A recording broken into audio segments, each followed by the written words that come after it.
Welcome back. We are here for the Between Dancing on Strings, episode 15. So, we will be entering into night phase. And with that, we will be going to do the unseen, which for this particular session, it's Billingsgate Fish Market. The fish market at Billingsgate, within the bounds of the city of London itself, is the largest in the world. Even in the dead of night, it is a hive of activity as the porters, traders, and fishwives prepare for the return of the trawlermen before the sun rises over the Thames. Stalls are scrubbed ready for the day's catch, and lamps are lit on the wharves.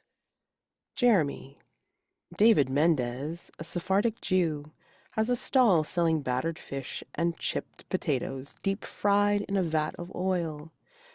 Workers on their way home from a late shift stop for a hot meal.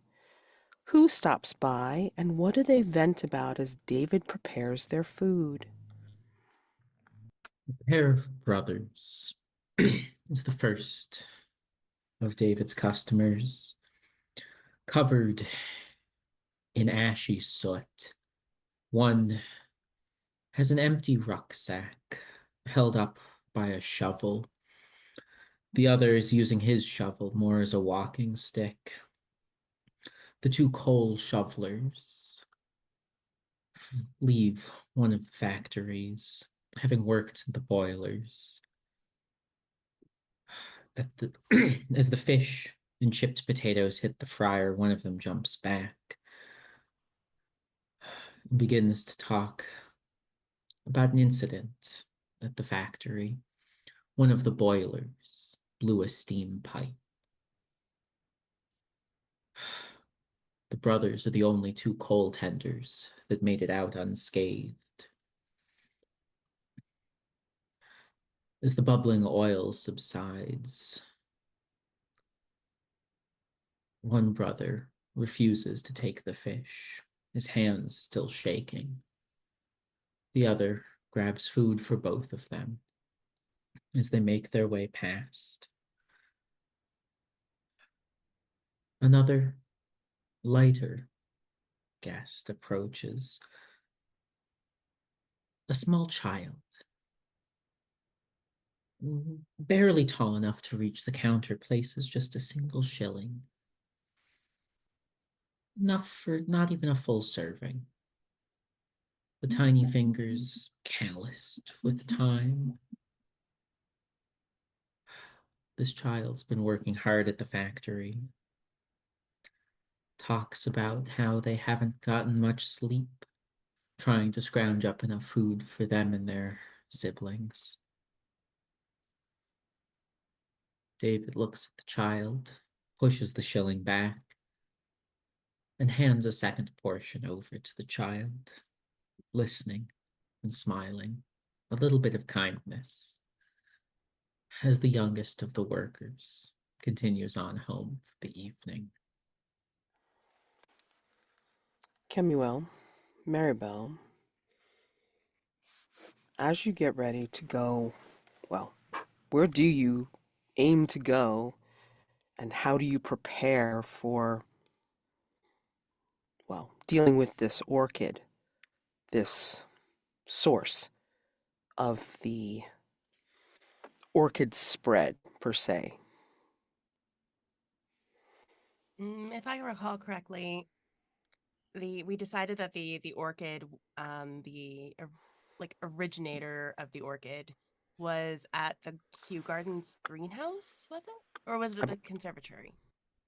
No, it was at the greenhouse. Greenhouse, yes. Yeah, Mhm. yeah, I think that's correct. Yeah. Um, I think just looking to see if I've got anything useful to bring. I think I am bringing some supplies with me, just standard,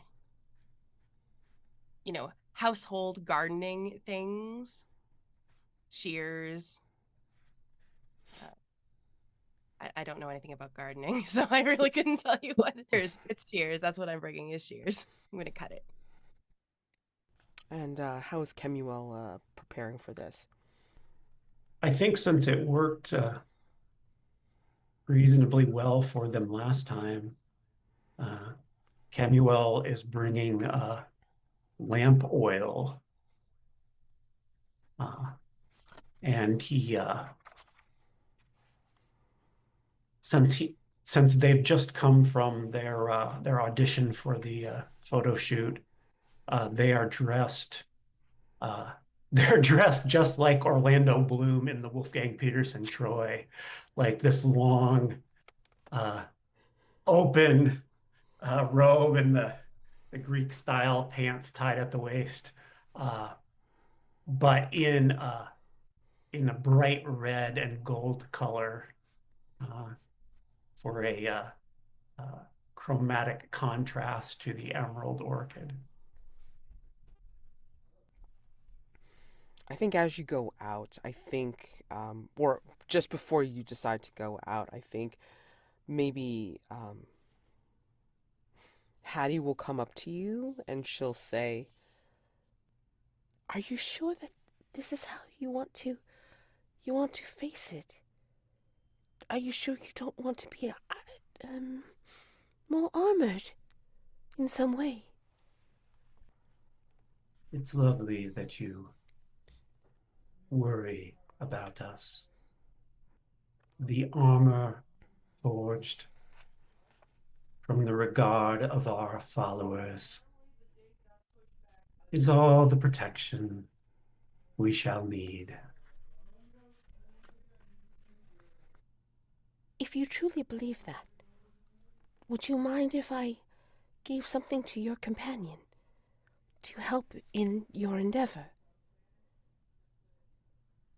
We expect Marybelle would welcome any advice or assistance you might offer. And from behind her veil, like you see her, lower her eyelids, like in humble worship, and then she'll like really bow, and she kind of just murmurs, "It's like, thank you so much. You honor me." And then she'll go off to Marybelle, and Marybelle, Hattie, I don't think has ever really talked to you much, but you see her veil approach, and she has a little canister in her hand with like kind of what looks like one of those kind of like a pump spray, I guess, attached to it. And she says, "You may or may not trust me, especially after 3 Mills Island, but I need you to protect Kemuel, if nothing else, and this can help you do it. You can use this against the orchid." Certain that Kemuel would require my protection. However, I will take this can from you. What is in it? It is a chemical that purports to be, what do they call it? It is a variant on what is called a weed killer. And where did you get it? It is my own formula. Again, it is based on what is used to desiccate plant material, and it is a formulation that I have been trying with something similar to these jeweled plants. I've been using some of the samples from the closet and trying it out. It seems to have 80% efficacy, and this amount should work, but you must spray it with accuracy. I believe you can do so. I assure you I'm very accurate. Yes. Yes. You were using the plant that is in the closet. No. That plant had disappeared. All I had was the remnants It's trail.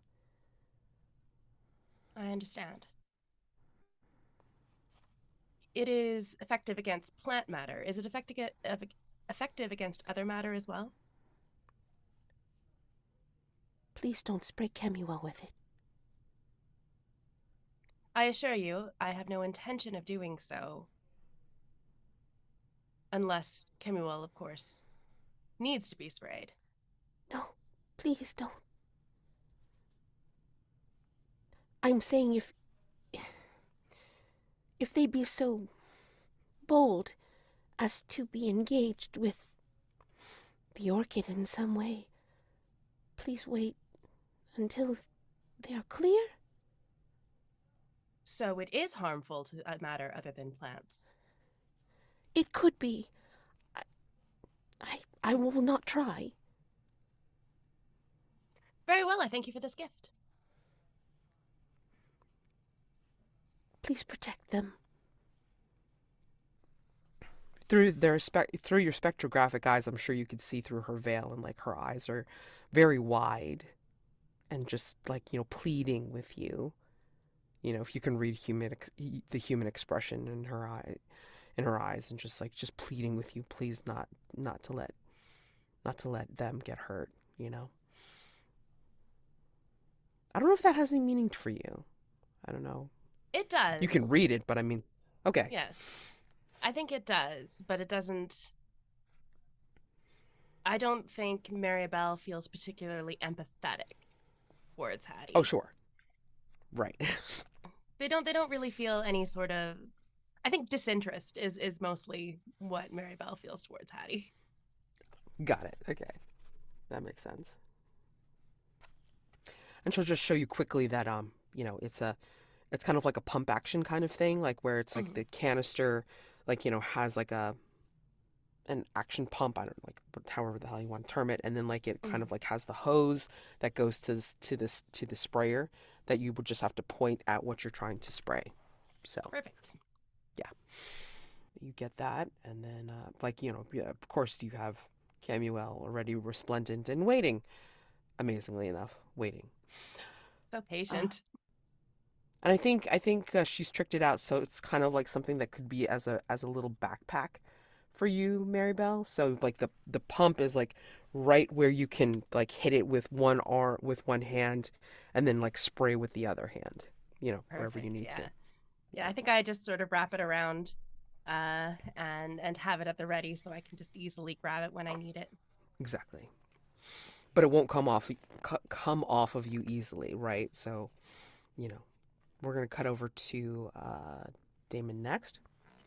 Daymond, you said you wanted to wander the streets to do Beacon in the Dark, yeah? Yes. Where in particular do you wander? Wherever the mind pulls Daymond.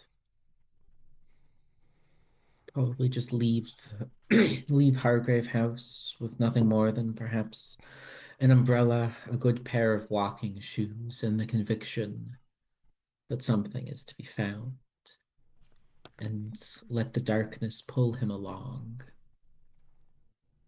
When you walk the streets of London at night, your consciousness spreading across the city like a vast spider in a web. Roll with sensitivity.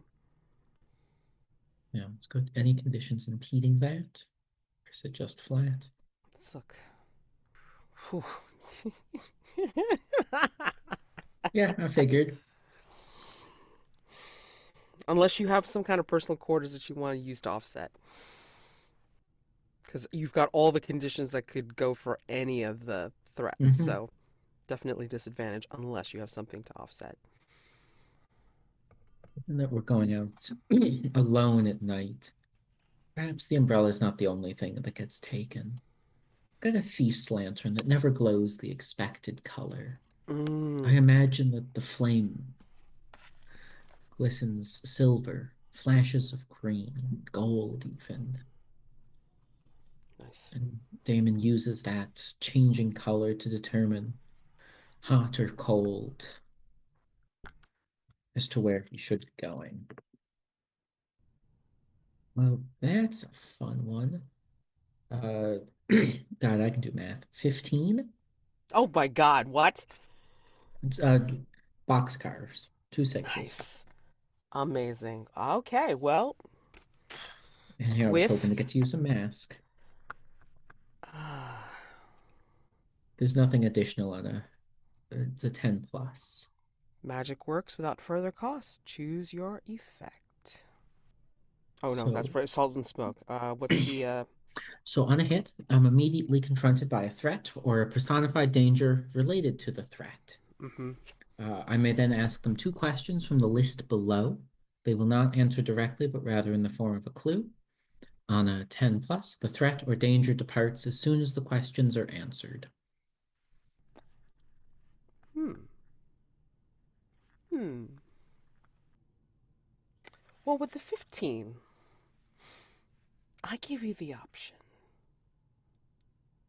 What do you think you see looming before you? Or, if not looming, then what do you see approaching you in the dark? Or what do you hear or sense?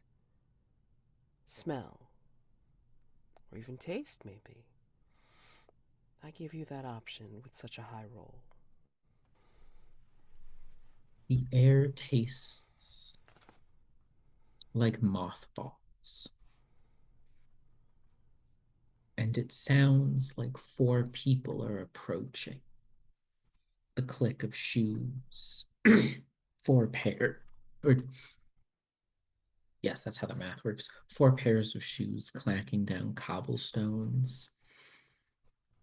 And I would imagine that as the fog lifts, there's considerably fewer people, perhaps with more legs than expected. Perhaps it is just a trick of the light and of the ear.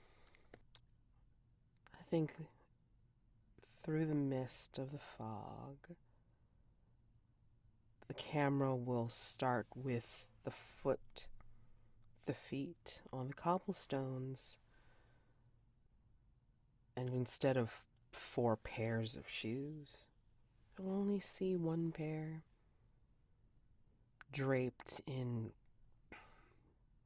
delicate silks of iridescent colors.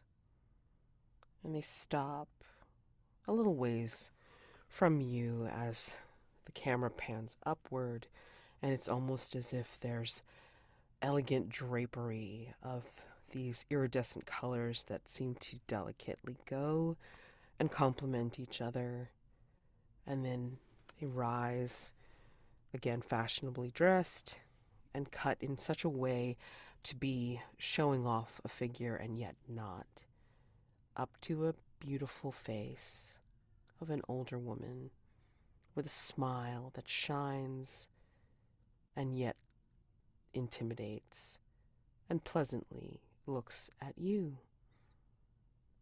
Oh, how are you? Mr. Gray, is it not? She is tall. Her hair is something of metallic strands in this light of foggy lantern light. And your lantern light could be anything from coppery to silver to gold. She's still looking on at you pleasantly. You're quite fashionably dressed there. I can see you in brocade of a fine make. Have you ever considered wearing a different color? Considered? Yes. Been able to give up the vestige of the past, the story that this cloak tells me. That I have not. But I believe that you have, or I believe that you have me at a disadvantage. I am Daymond Gray, but I do not know your name. Oh, I'm apologetic. You might have seen my work. Your friend had, or colleague, I apologize, had They are my friends. It is all right. your colleague Marybelle had been sent home with one of my works. She looked rather fetching in her nurse's costume, don't you think? She looked like the spitting image of a memory. It was fine work and craftsmanship. It, dare I say, almost looked as though the gods wove a nurse's outfit. You honor me. Thank you. Shall we take a walk? Would you like to come and see my shop and see what wonders I can create for you? Absolutely. And Daymond will offer an elbow to escort the woman to her shop. And as she takes your arm, you see or feel her pale arm go through yours. Seems slightly too long, and the texture seems strangely a little bit rough, although it looks as delicate as one of her silks. And she will just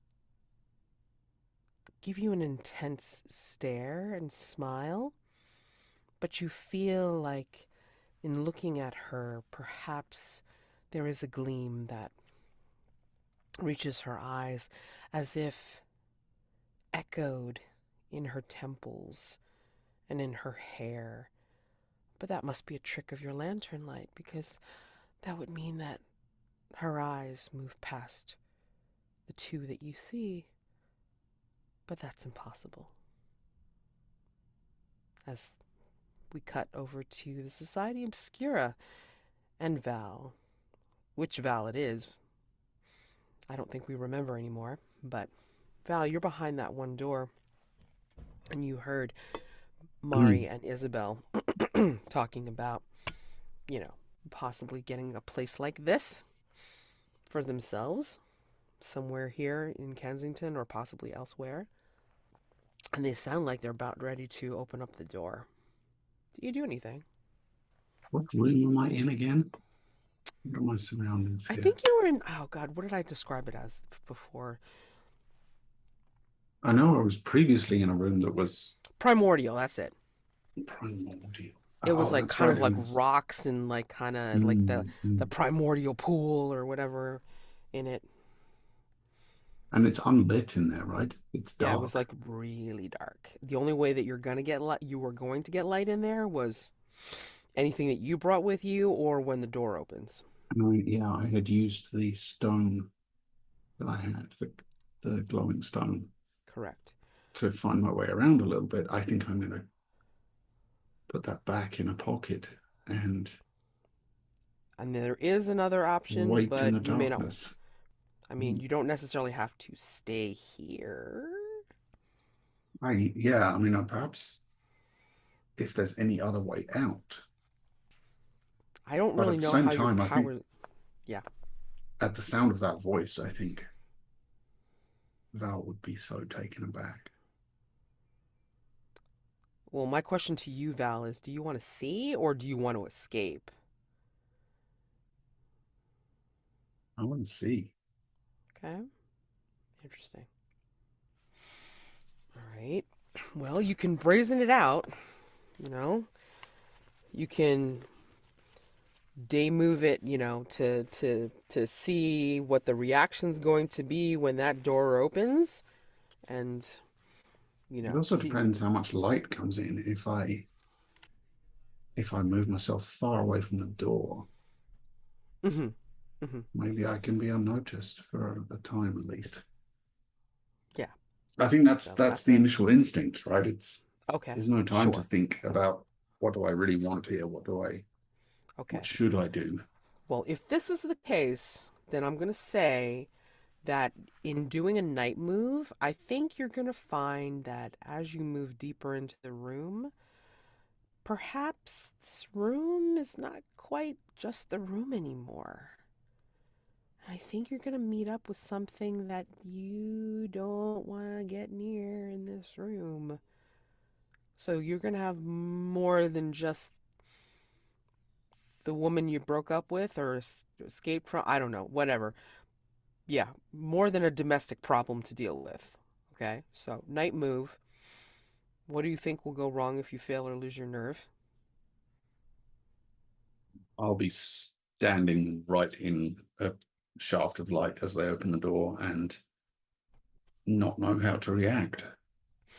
I think it's worse than that, in which case it's like, think that you're in the Society Obscura, which has the Waitley camera in it, which is associated with another dimension, which could bring you into a pocket of the other dimension, which could have something else in here.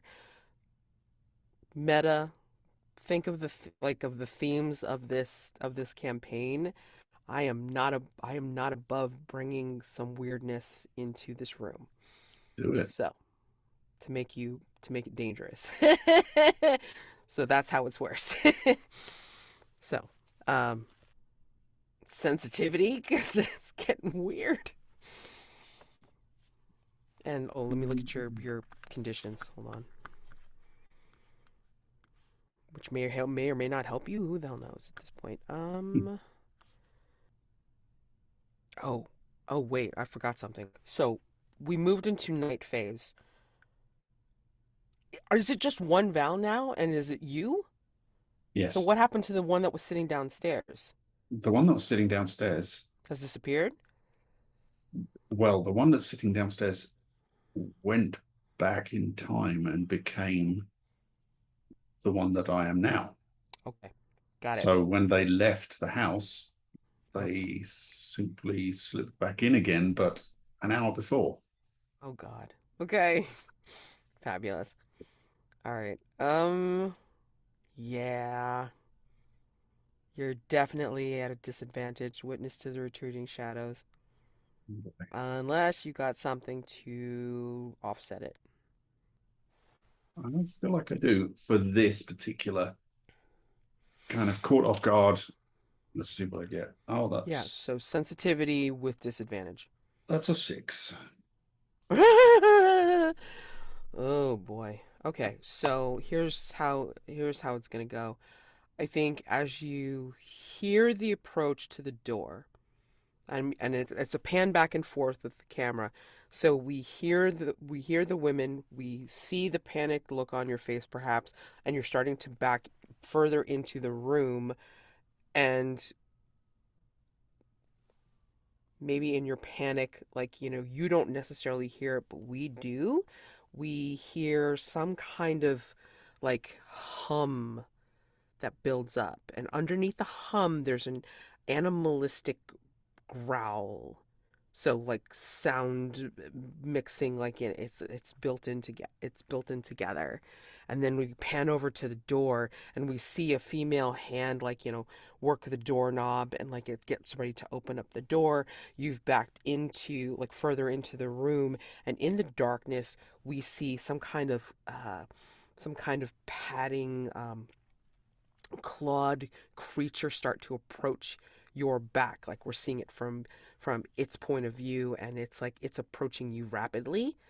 And as soon as the door opens and the light shaft comes in, shines into your face, blinds you a little bit, we see the slash end of the claw, and it digs into your back, and the women are screaming because we see the splash of blood blank out their vision, because there's a pool of blood now in front of them, which used to be Val.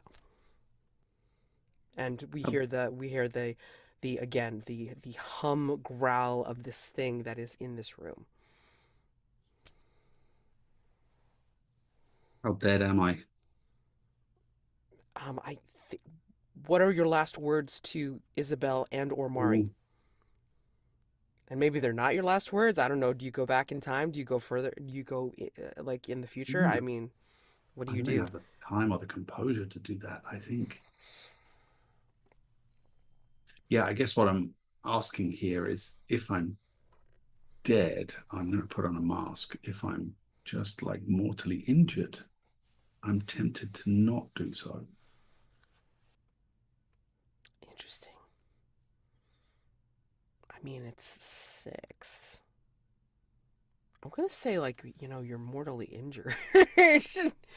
you know, Tell me how they miss a vital, but yet you're still like, you could be saved in a way, like, people bursting in, saving you and what have you, or like, do you figure it's like, the thing has Yeah, taken something from you?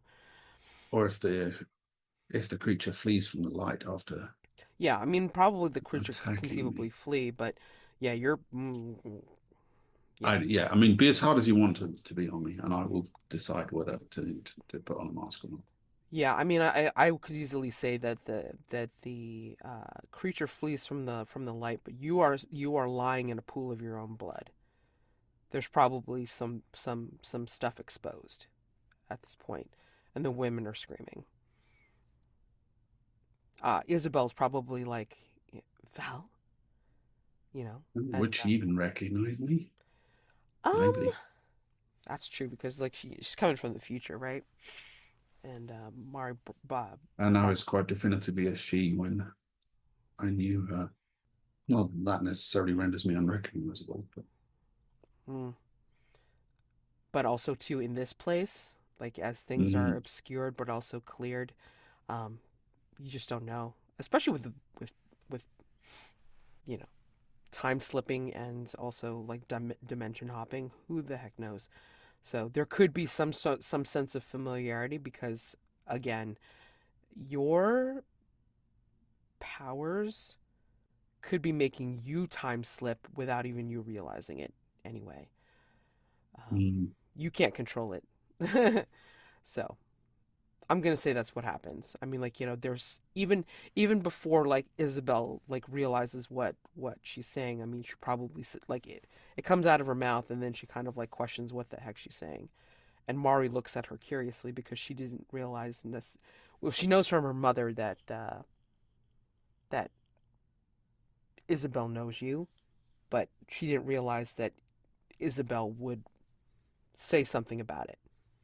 So she doesn't know that how much she remembers. So, which she really doesn't. Again, it's a completely accidental, weird time slip thing going on. But you're in a pool of your own blood with some stuff exposed, okay? So, you're losing blood and maybe you're slipping into unconsciousness at the moment. So, do you want to do anything about that or you want me to come back to you? Which I I think really can. yeah, maybe look toward them and just meet. I think I meet Isabel's eyes, where I reach out a hand and say, Mari, I think pleading for help.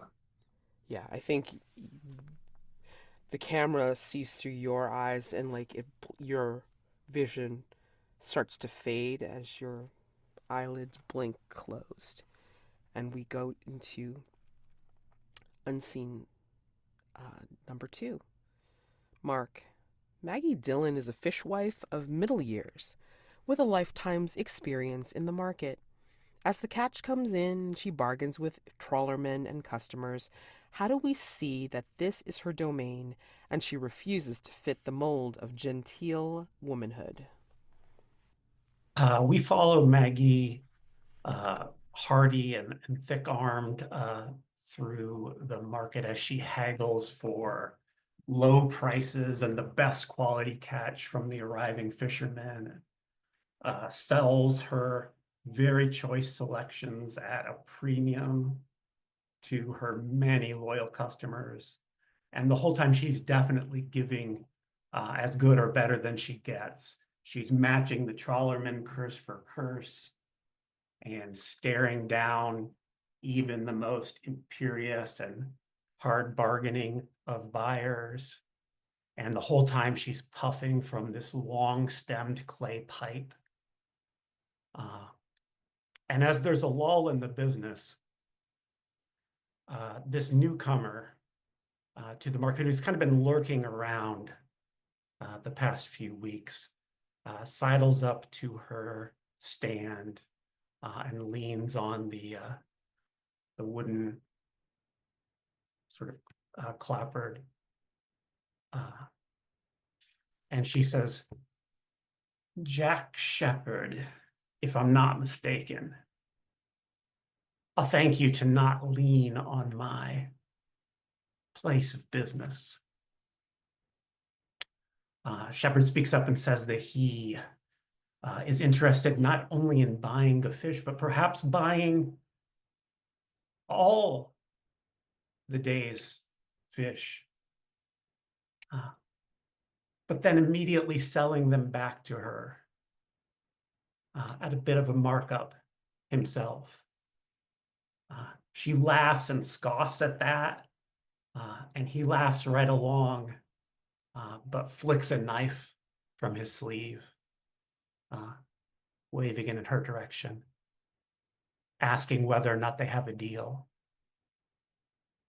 And she gently touches his hand holding the knife. He tenses a little, as if to say, there's no need to make a fuss. We can work things out. And from the folds of her dress, with the opposite hand, she swings like lightning with a sap, catching him across the temple and dropping him like a felled tree. She spits angrily, grabs him by the ankles, and drags him back behind the stall, ready to have a final resting place somewhere under the docks later that night. So, Kemuel, Marybelle, you head over to Kew Gardens, and I think this is the night of the big display. And I think you're going to see this throng. There is, it's almost like one of those festival atmospheres. I think they have like, a few painters on the side. There's one or two specific ones that are off to the side, and they've got their canvases in front of them. Like a few are already painted, like as if like here's some things for sale that you can look at, but they're also put up as displays, and they're in that strange color wheel or complementary color pattern that doesn't look like anything anyone has ever seen before. I think, Marybelle, like when you're looking at it with your eyes, it actually makes sense to you, but almost as if it's like not from this particular world. Right? Like, so if you had picked up that particular treatise on spiritual color or something like that, it's something like otherworldly. But yeah, they're putting it in more mystical language. And Kemuel, when you see the throng, I think you might spot like more of the same of that weird greenish light that Hattie used to have when you first laid eyes on the orchid. And they're all moving, but they're not moving like regular people anymore. They're moving in this like swaying throng as they approach the garden's exhibition grounds. And you see emitting from this like glassed in area, you see the orchid's light, because where Marybelle's orchid was like a smaller specimen, like, fairly gentle looking with the little motes of like emerald, as if like emerald dust were just kind of like shining and floating around it. This particular specimen, much larger. It's almost as if it's like the size of a small tree, and you almost see it waving as if it's just in a breeze. There is no such breeze going on in Kew Garden right now, and it is not under glass. It is within like a glass enclosure that people are thronging into through different entrances, but there is no wind whatsoever in this place. And this thing has like discernible large leaves, and these leaves are swaying and waving, but things are coming out of the leaves, like as if the motes are actual little jewels that it's throwing out from underneath it. Like, you know how under certain plant leaves, like you can see spores, you know, kind of like coming out of it, or like able to be shaken out of it. This is the same thing, except it's like this large orchid is like spewing this emerald jeweled dust, or uh, spore, whatever, spore pebbles out. Um, so if you can imagine a big ass plant like throwing out jewels for the crowd, that's kind of what it's doing. But where the jewels are hitting, it almost looks like a single jewel to a person. And where the jewels are hitting, it looks like the jewels are burrowing underneath the skin. What do you do? Clearly, we need to stop this at its source. Kemuel, how tough is your skin? I don't know that we've ever tested the upper limits of our resilience. Perhaps I should go in first and see if I can disable this plant. Would you be interested in causing a distraction? We feel we are well suited to that task. I do believe you are. Do be careful. I can't really fathom anything hurting you, but Hattie does seem to be very concerned about your well-being, which is strange to me. Does she not see that you can take care of yourself? Perhaps she worries that our regard might draw away from her if our night goes poorly.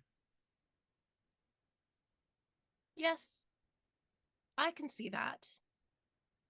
It seemed to me that she was insulting you, that she thought you couldn't take care of yourself, or you were weak, or likely to succumb to some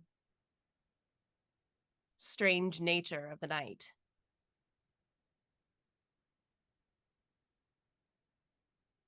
Yes, obviously, you've misunderstood her, Perhaps. Marybelle. Nonetheless, I do not expect you to succumb to any creature of the night, unless you sufficiently want to. Good luck with your distraction, and I'm going to turn around and walk away. Amazing. I think Kemuel will march directly up to, not to follow where everybody's going in, but to the exterior of the glass enclosure and sort of stand before it and just bang on the glass to draw everyone's attention. This is And dangerous. Okay. And So then you step back, kind of contrepoise, awaiting their reaction. okie dokie. So, night move. Doing this will definitely cause an attention, but it may not be the kind that you want. What do we think will go wrong if you fail or lose your nerve? I think that what they would be most worried about in this moment is one of those gem spores like working their way into uh, their flesh. Uh, that seems particularly unpleasant and invasive. Yes, the way it's worse is that those that have had the gem burrowed into their flesh will be under the orchid's control and overwhelm you, and they will drag you from where you are. And what's that thing? They'll carry you on their arms and shoulders and bring you to the orchid to be literally dotted with the spores, with the gem spores. You will be encrusted with them. Hey, That's how it that's will go worse. wrong. That's wrong, pretty wrong. Yep. So, this.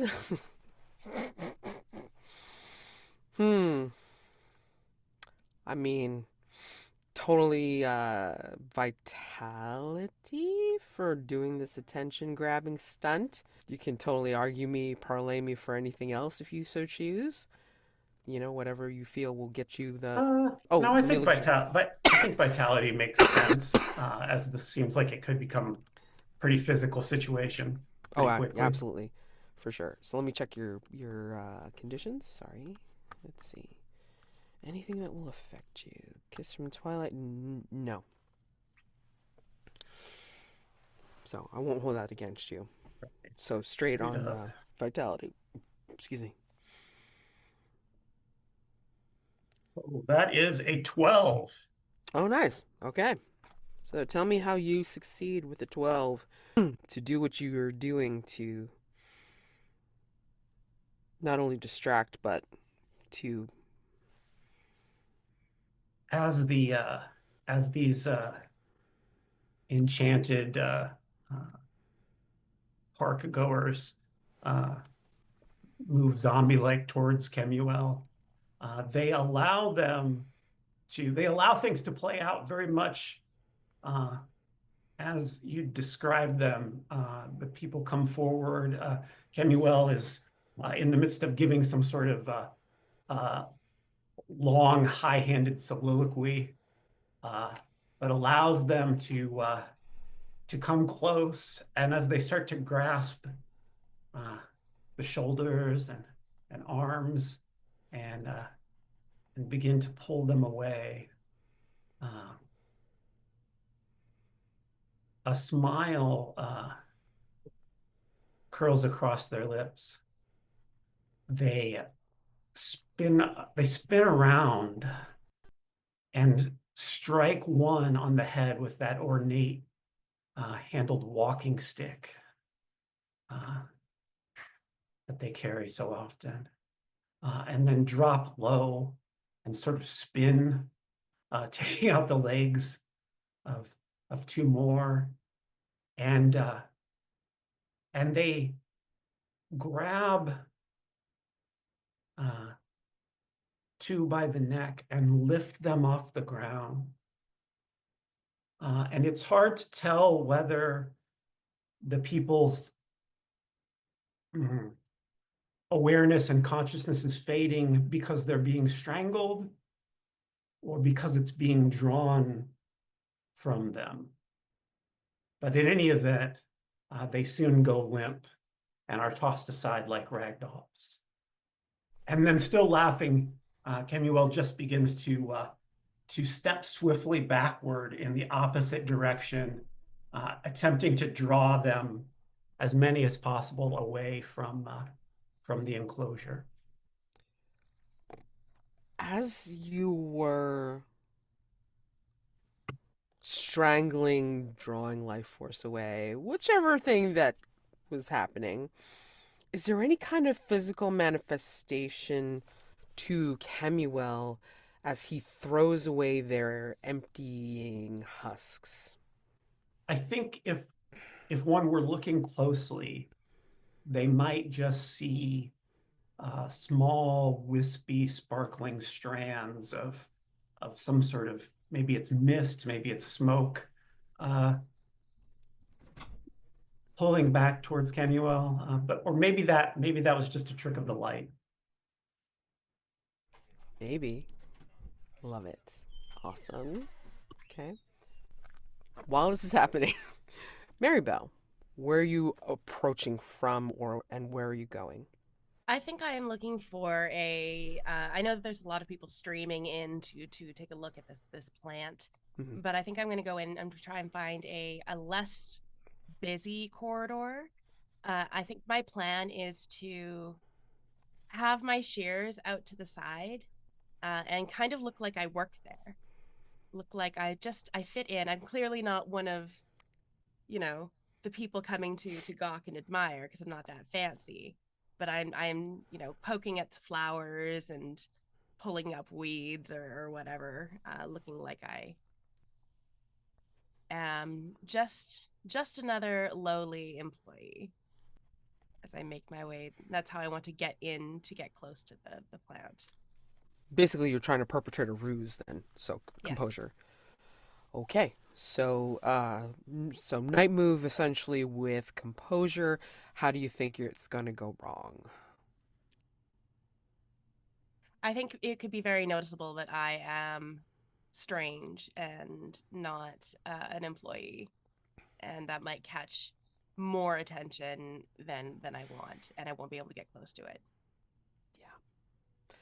I think how it's worse is that you're going to get seen by one of the ones who has the jewel embedded already, and one is going to scream, and it's going to bring down the rest of the hive mind or whatever you want to call it upon you, and in which case they're going to surround you, and they're going to, since they can see that you may not be as susceptible, they may draw and quarter you, and tear you apart.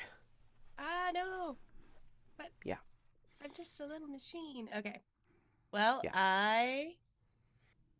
I'm gonna chance it. Let's Okay. go. So, hold on, let's take a look at your conditions. I smell of burnt spores, but I also seem a little bit more human, so I kind of feel like they cancel each other out. Okay, sure. I'll take that.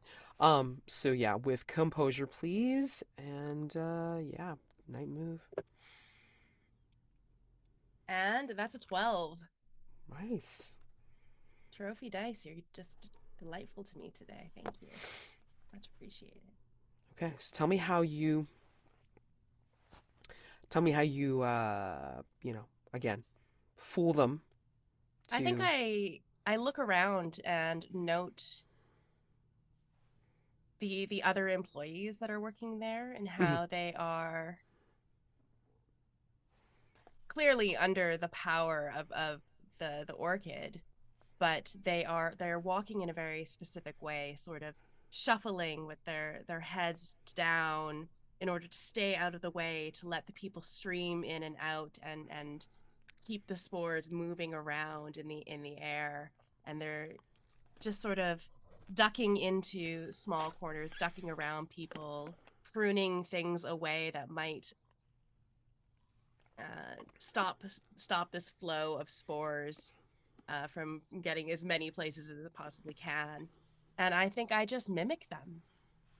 and you're so good at it because then it's like, they do not suspect you. Like all of the embedded taken are ignoring you, and they are streaming in, just passing you by and gazing upon with quite ecstatic fervor at their orchid god, I guess. It's like, what you want to call it, but you are able to get up close and personal Mm-hmm. to this orchid, beholding it.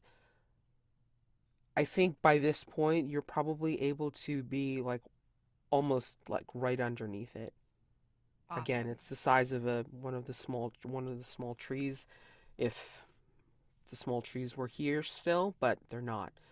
This is being commandeered by this orchid, which, as you can see, is spewing the spores of these tiny emeralds that it's throwing out. As I'm looking at this plant now, Marybelle is not super familiar with botany, but I think they've seen plants before, and I think looking at this plant, do I see if there is like a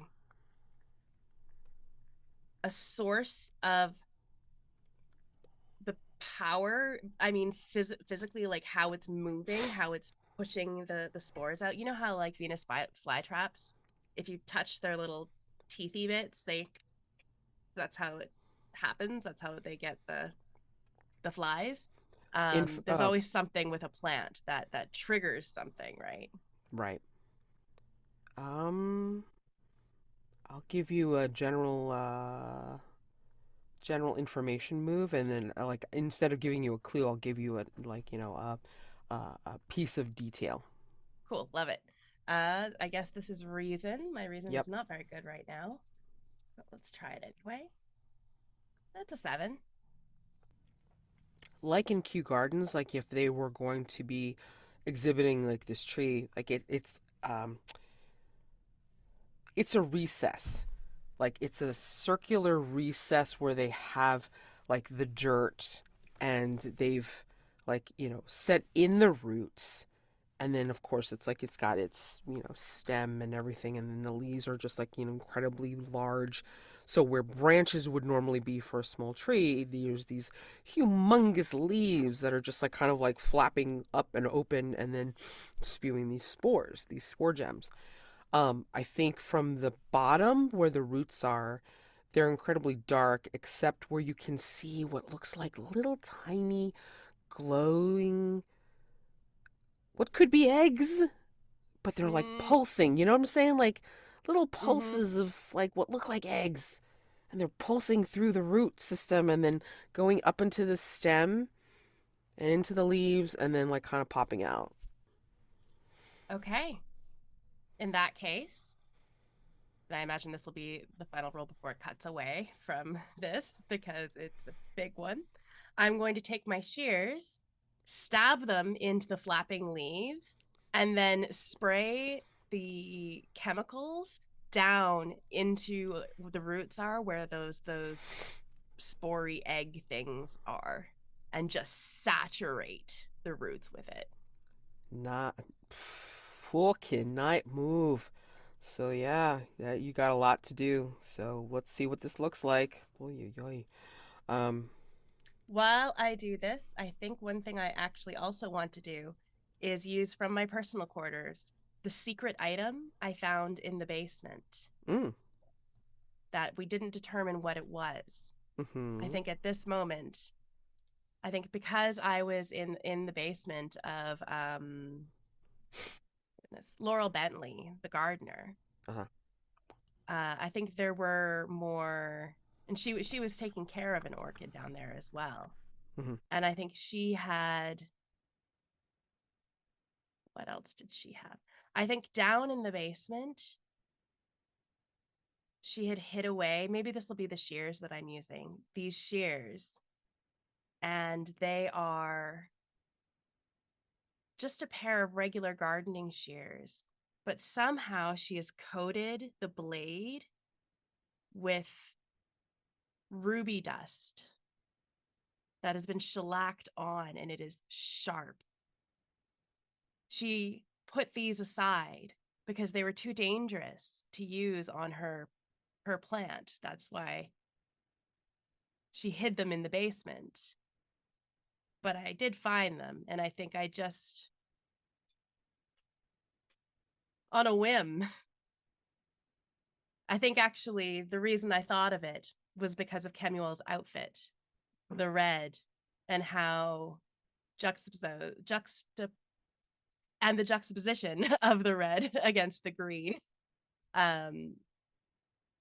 And I think that's where I got these shears from, to help give me a little bit of advantage, especially if any of my conditions are going to apply. You are up close and personal with the orchid. It senses the burnt spores. You've killed its babies. Oops. It's not gonna like it.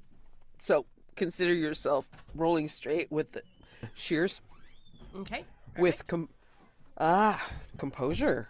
Do you need a moment for some water? No, I got it. I get you. We're all getting over terrible, terrible things now. All right. I will do this with composure. Straight Yep. roll. Let's go. That's a 10. Okay. All right. So, actually, what I'm gonna have you do is I'm gonna have you complete the action like when we come back to you after Yeah. the third unseen, because I want to go to Daymond.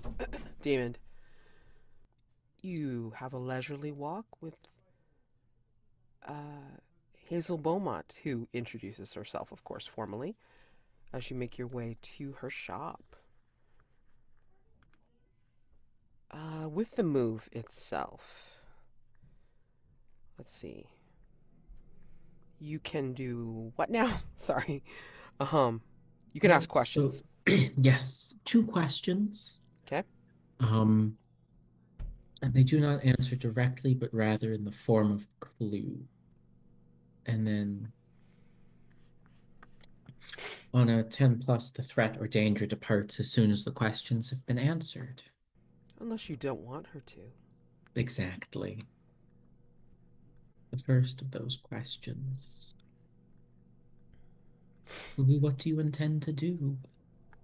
Seeing as this threat is still largely undiscovered. How do you ask her that? Part of me wants this to be shirtless while she's got a measuring tape. I mean, it totally can be. You're at her shop. Yeah, well, she's got a measuring tape wrapped around Damon's chest, taking measurements.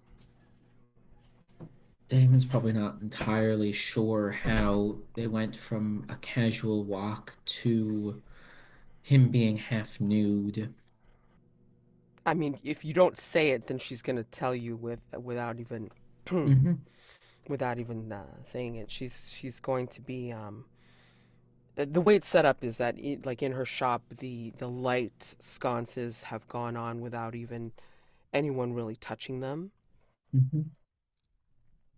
You don't see any sign of the Sister Sindula, but you see the dais like in the back of the shop, and you see the triptych of mirrors, and somehow you've gotten there, and she has gotten you out of your shirt and your jacket, and she has just started to measure, and there is this small smile that has remained on her face as she measures you, and you have asked this question and how it is, like, that you've come to this particular position. I have found that dressing someone, creating something that is bespoke, it must speak to me and must speak from their very person, their very form that they are, and it has to come from their being, their skin, their scent. And with every word, she is getting closer, steps up to you, and by the time she gets to that last word, her mouth is right by your ear. While she's speaking to you, I think your other senses, your preternatural senses as well, they're keeping observation on other things that are around here. And I think on the side of the dais, there's like a few things that like look in keeping, but yet not. And this is definitely off. You see what looks like a bound book in pale blue leather and silver embossing, and it's open to an illuminated page, and it looks like it's a book of fairy tales of all things. Like it's a tale that you can't quite make out the tale itself, but it looks like, from the illumination, it looks like something that you remember hearing when you were a youngster. You notice it, and it seems to have what looks like crossouts and comments written in the margins. You just take note of it. You don't make any comments because, again, Hazel Beaumont is right there, right next to you. Her face is right next to yours. Her body is very close. What does she smell like? She smells like the sweet dewdrop resting on a morning blade of grass. Is it one clue or two clues? Or two questions? 2 questions, 1 clue per question, I believe. That's fine. What's your second question? What do you want from us? Us as in... The intention was the Hunter's Palgrave house, as they've taken an interest in Marybelle. Now myself, I imagine that if Kemuel ever learned that there was a seamstress of her quality, oh, I don't know how Kemuel would choose between the camera and the tailors.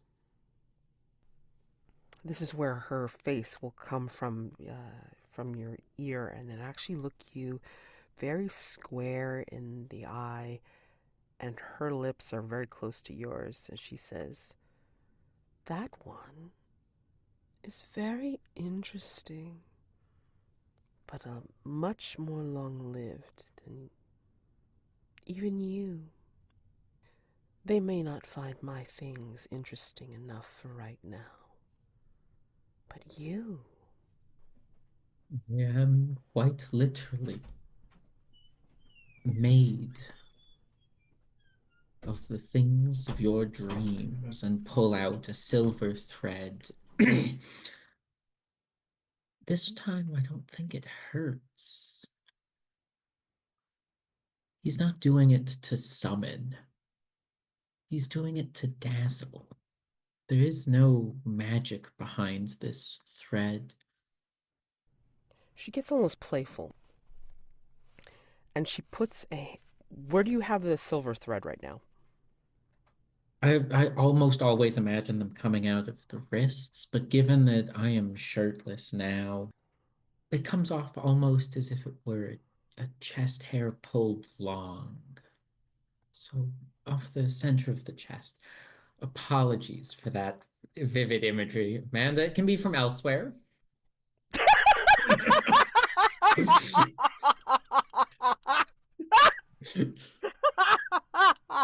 Oh, My man. chest hair. And I'm like, no. Oh, God,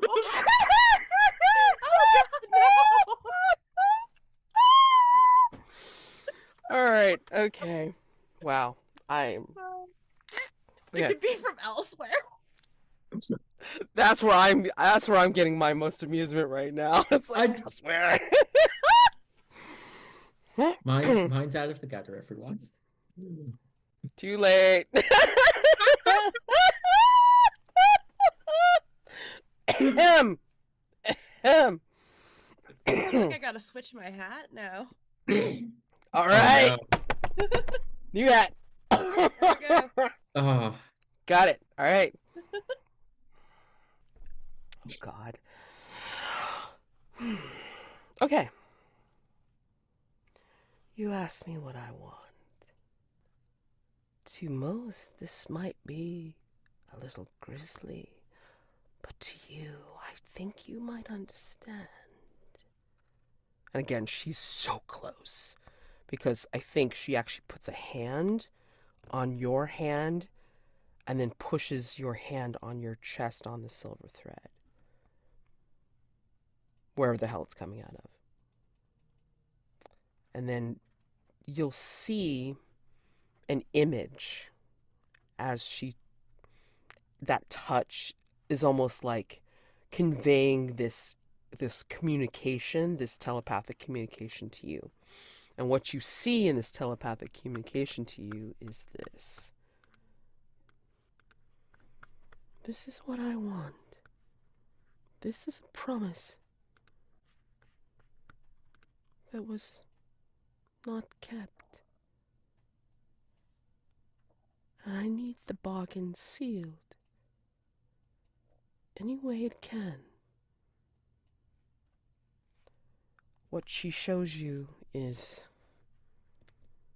a severed human hand, desiccated but well preserved, with a wedding ring intact. Is it the promise of love? Or its completion through time that you're seeking? She doesn't look at you anymore, and she just kind of murmurs to herself at this point. They do not think us sentimental. But it is possible, every once in an aeon, to think of love. And this is where she meets your eyes. The promise of love was broken. It should be possible to find love more than once in an aeon. We hope that.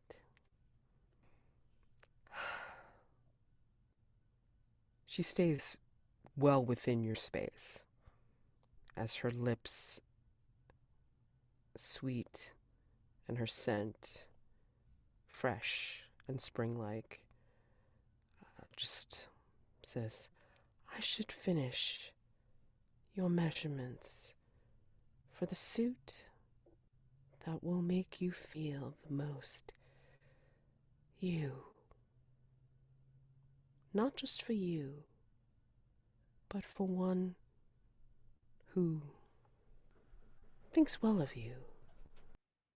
Miss Beaumont, it would appear that for the second time this evening, you still have something of an advantage over me. Perhaps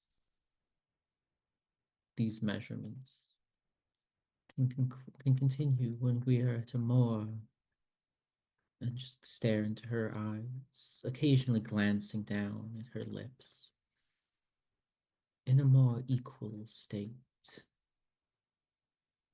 of dress. Do you have to leave so soon?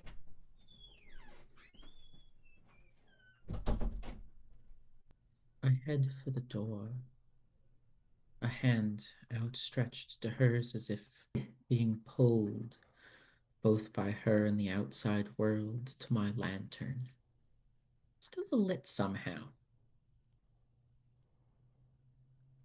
And I think hold it up in front of the camera, blocking out the entire studio, and simply blow it out. Classy. Very classy. So, Val, we left you in a pool of your own blood. And you've been hearing the screams of Mari and Isabel. Do you want to change this, or do you want to see where it goes? Let's see where it goes. Okay. I think when you come back to, I think you will find yourself ensconced in a bed. You don't realize where you are because it's in a dim room. You don't recognize where you are at first, but you feel like a comforting hand on your arm, on your left arm, and then when you follow it, it looks like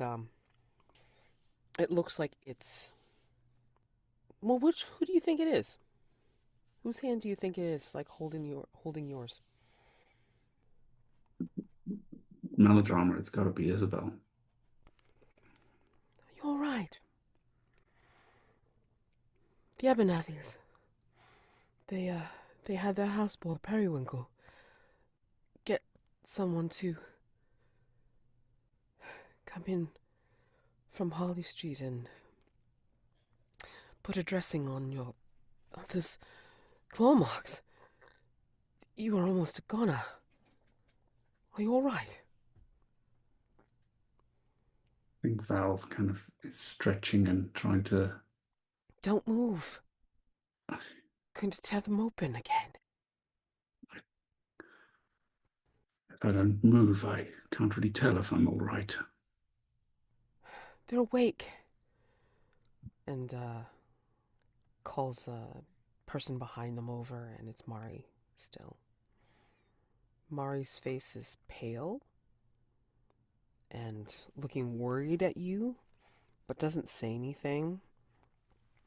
And Isabel looks back at you and saying, they are talking with Dr. Nell.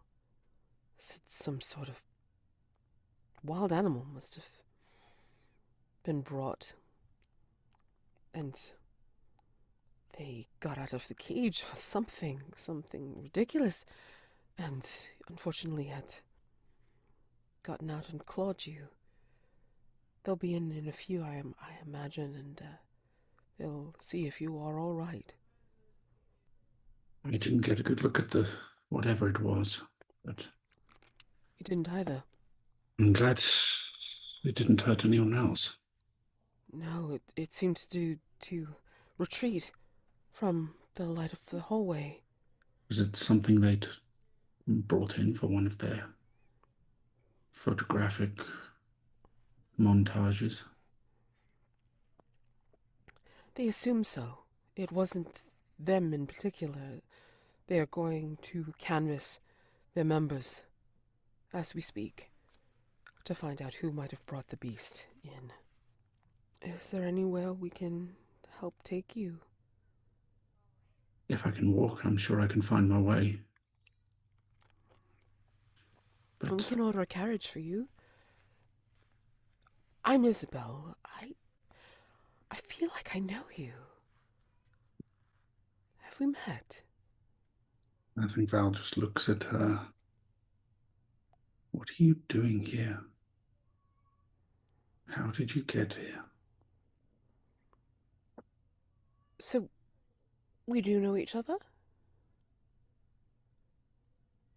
I know you. I don't know if you know me yet. This is going to sound odd. I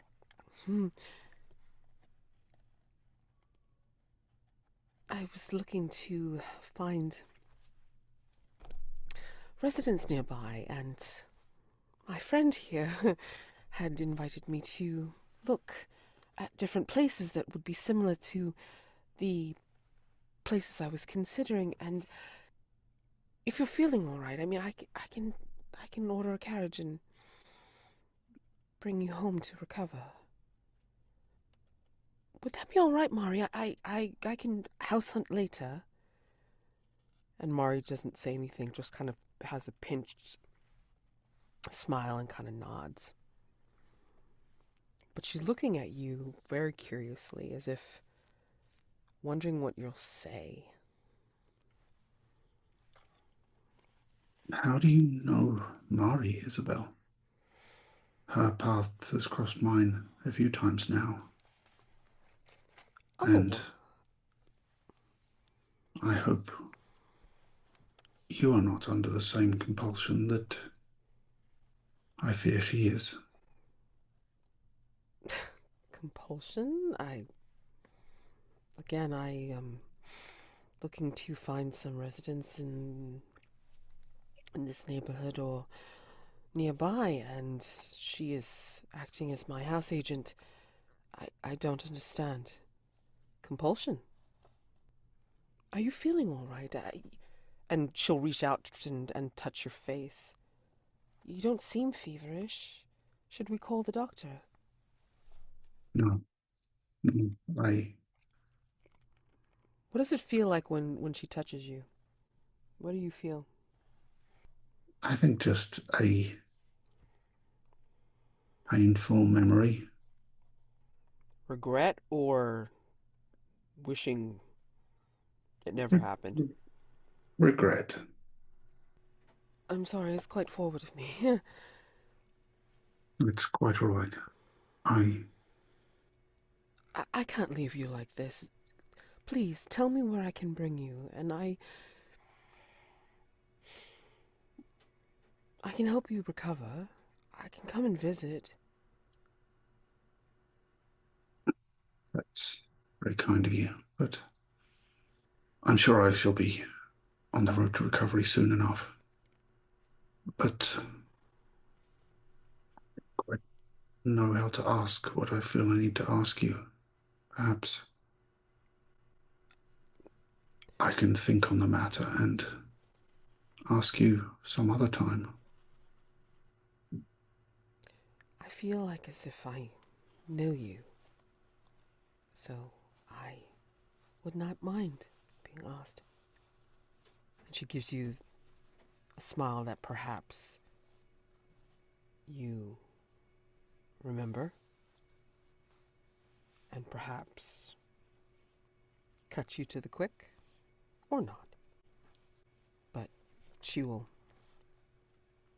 say, please, let me know where I can order a carriage, and I will have them bring you there. Currently, I'm staying in Belgravia in a place called Hargrave House on Belgrave Square. You may seek me out there. Done. I will go speak to the Abernethys, and I will go ahead and get the carriage sent out for. You stay here, and when it is ready, I will come and help you down. Thank you, Isabel. You are very welcome. Val. You may call me Val. Yes. I feel like I know you. This is so odd. And she just kind of gives you that confused smile, and then she'll just see her way out. And Mari is there. Not saying anything, but she'll stand there. Do you have anything to say to her? Did your mistress bring her here to place in my path? Yes. I told you. Things are proceeding. Pieces are being laid on the board as we speak. And this is only part of it. I won't allow you to hurt her. It's not me.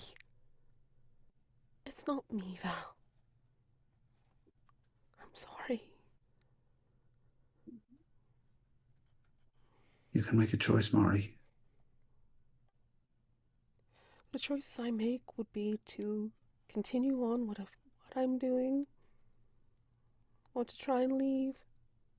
But if I try and leave, the strings will just reel me right back.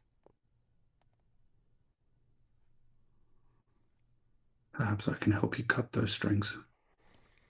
How? I don't She's know already yet, tried but... cutting you down. And she has yet to succeed. She will find I can be quite resilient.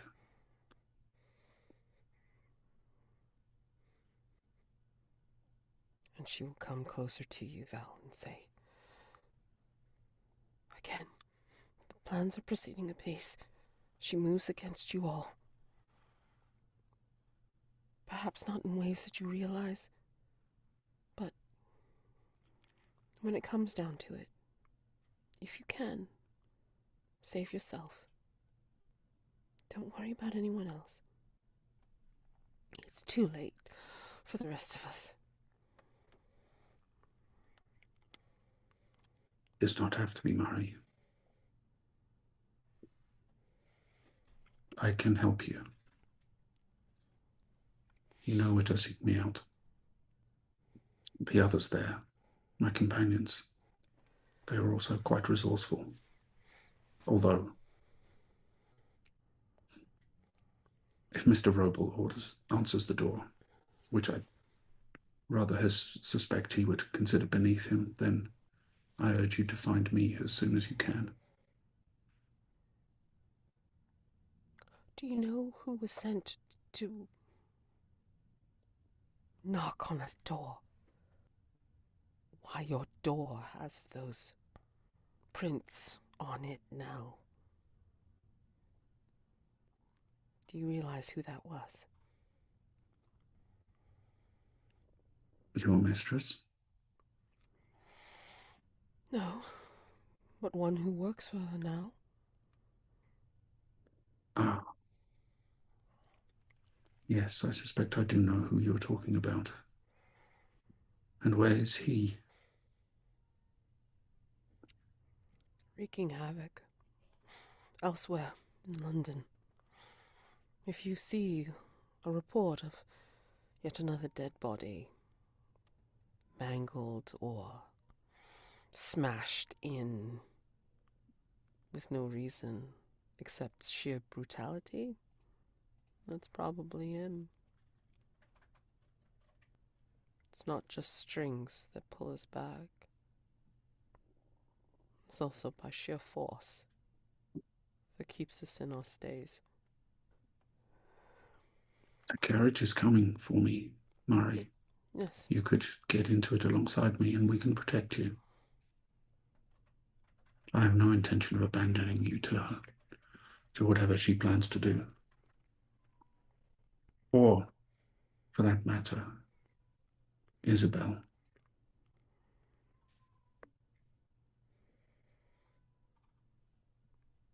You know what this is, Val?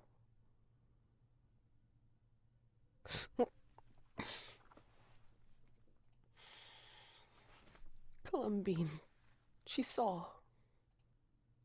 It's not a choice. For you, it's either me or Isabel.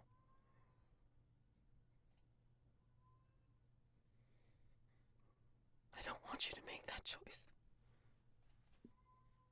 I have no intention of being forced into such a choice. You will. You will. So, I won't let you.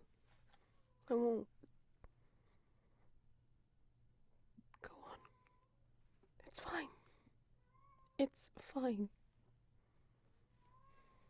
No, Mari, it is not. She will come up to you and she will reach behind you and touch your back where you've been bandaged. And I think where she touches, you'll feel like how deep the wound goes and how it burns. Like no sword or, I don't know, like axe slash or whatever that you've experienced in any of the wars or battles. Have you ever felt anything like this? And she's going to say, this is only a taste of what she will wreak upon you.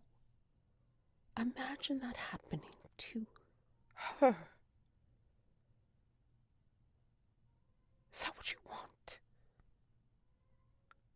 Of course it isn't. Then don't speak of it anymore. Just do what you will do, and I will continue to do what I do. Very well, but you know where to find me, if you decide that you have had enough of following her orders. It will only put you and her in more danger. Let me worry about that. Her face looks full of indecision, and as she withdraws her hand from behind your back, Her face comes close to yours, and she'll press a trembling kiss to your forehead, Val, before she leaves. Amanda. Bridget McKenna is a kitchen maid, one of the first customers to arrive at the market. As she moves between the stalls, how do we see she is desperate to impress her master? Despite it being quite late at night, it is still bustling and busy at the market. And Bridget is small and plain. She doesn't stand out at the market. She doesn't stand out in the crowd. She has a hard time getting the attention of the people that are marketing their wares and calling out to the crowd and yelling about what types of fish and seafood they have for sale today. She waves a tentative hand to try and catch the attention of one of the fishmongers. And you can see that on the back of her hand, there are welts from being struck with a piece of birch. Not her master, but the cook of the kitchen for being clumsy, for dropping things, for being forgetful. Bridget is desperate to keep her job. It's hard to find work. It's hard to find good work, safe work, and she's just so inattentive. She doesn't mean to be. She gets lost in her own daydreams and in her own mind. And now, here at this market where she is just blending in with all of the other quiet, small people that bustle around and the fancy people in their dresses and their hats and their feathers. They just seem so foreign to her. The people that she's trying to get the attention of, that she needs to talk to buy the things that she needs to buy. They don't even look at her. They don't even notice that she's there. And she just walks on, trying her best. It takes her too long, she knows, and she's going to get in trouble again, but it's important to get the job done at least. Marybelle, you have gotten a 10, so you have got that chance to use the shears, use the pump. Tell me how this looks as you try to, take out the grand orchid, the big, I guess, mama papa of these orchids. I mean, it's kind of distracted right now, like where it's trying to spew forth to make more followers with its gem embedding. And we've got Kemuel on the other side of the glass, causing a distraction there too. Yeah. Marybelle, I lean down towards the roots, trying to look like I'm maybe brushing some debris off, trying to tend to the plant and its leaves that are flapping and flowing and pushing the spores out. One flaps down near me, and I take my moment. I take the shears, the ruby that is added to the sharp parts. It glistens in the faux sunlight that is in this room, and I drive the pointed end of these shears directly into the flopping leaf that comes down near my face. It drives through the leaf and into the plant itself, and I swear it screams for a moment. But Marybelle doesn't really notice that. She's too busy taking out the hose and the canister, punching down the lever, just like Hattie had shown her, and spraying this god-awful smelling chemical saturating the roots of the screaming plant. And it bubbles and fizzes, and it looks like blood as it mixes with the soil and it mixes with the eggs that are down there. There's a stench. It smells almost sulfury as the eggs start to disintegrate. Since you don't smell, and we've always kind of like said, like smell to you is more like a texture, like a kinesthetic thing. What does sulfurous smell feel like to Marybelle? It feels like almost like a powder. Like it's powdery and has some grit to it. If she had a tongue, it would feel like her mouth is coated with baking soda as this chemical fizzes up and a small cloud of I don't know, sulfur cloud Yeah. puffs up into her face. Yeah. And I think as this is happening, it's like it's almost instantaneous because the eggs die and it's feeding into the stem system of the orchid. So, like, instead of like the glowing green eggs, then it starts to die and it starts to look like sickly coppery blobs that are feeding into the stem itself. And then instead of the gems, the beautiful shiny gems, it starts to blurp out these blobs of orange, like sticky, um, like I'm gonna say it. It's like kind of like orange sticky mochi, but like saucy. Yeah. Yeah. So it changes the consistency of like what's happening.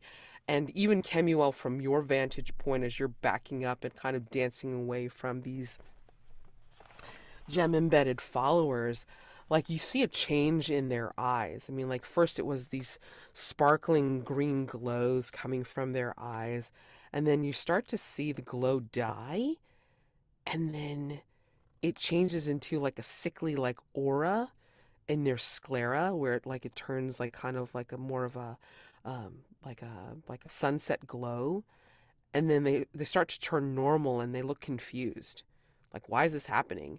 And behind them, like instead of the flowing out spew of the emerald looking dust, it's like it starts to turn, like I said, like a reddish orange sunset, and the orchid, the large orchid, starts to writhe as if in pain. What do you do? I think Kemuel looks at these collection of people as they're coming back into themselves, back to consciousness, and they say, "We were promised a feast. I suppose we'll have to feast on you." And they would like to try to devour these people. Explain yourself, Kemuel. What exactly does that mean to you? I Are think you giving them, all over the place? Because you got a lot of check marks then that you got to be explaining. Explain yourself, son. I feel like that it's more like taketh, if we were Oh to yeah, put a that's what I move meant. to it. Yeah, that's what I Uh, meant. uh, But still. I think from their perspective, it feels like communion, Wow. but not. And maybe how many check marks do we have? Oh Maybe my gosh. as a few, maybe as a few of the people begin to succumb, the others uh, grow afraid and start to run away, perhaps. Uh, Mm-hmm. I'm willing to roll with that however you think is most appropriate, but I mean, like, okay, or roll or whatever you think. if you want to go with take it, I'm willing to see you do however many you want to scar with your reflection. I want to hear how Let's see much what that was. scarring you get, but you still have to roll with vitality Yeah. because none of these are your worshippers. So you have to roll. Oh yeah. Yeah. Yeah. Let's do two. Let's do two. Okay. Sorry, Uh, I'm highly amused. I am highly amused. So go yeah. for it. This could go really wrong. I love it. I love it. All right. Roll with vitality. Yes. And again, I think it makes Kemuel feel like he's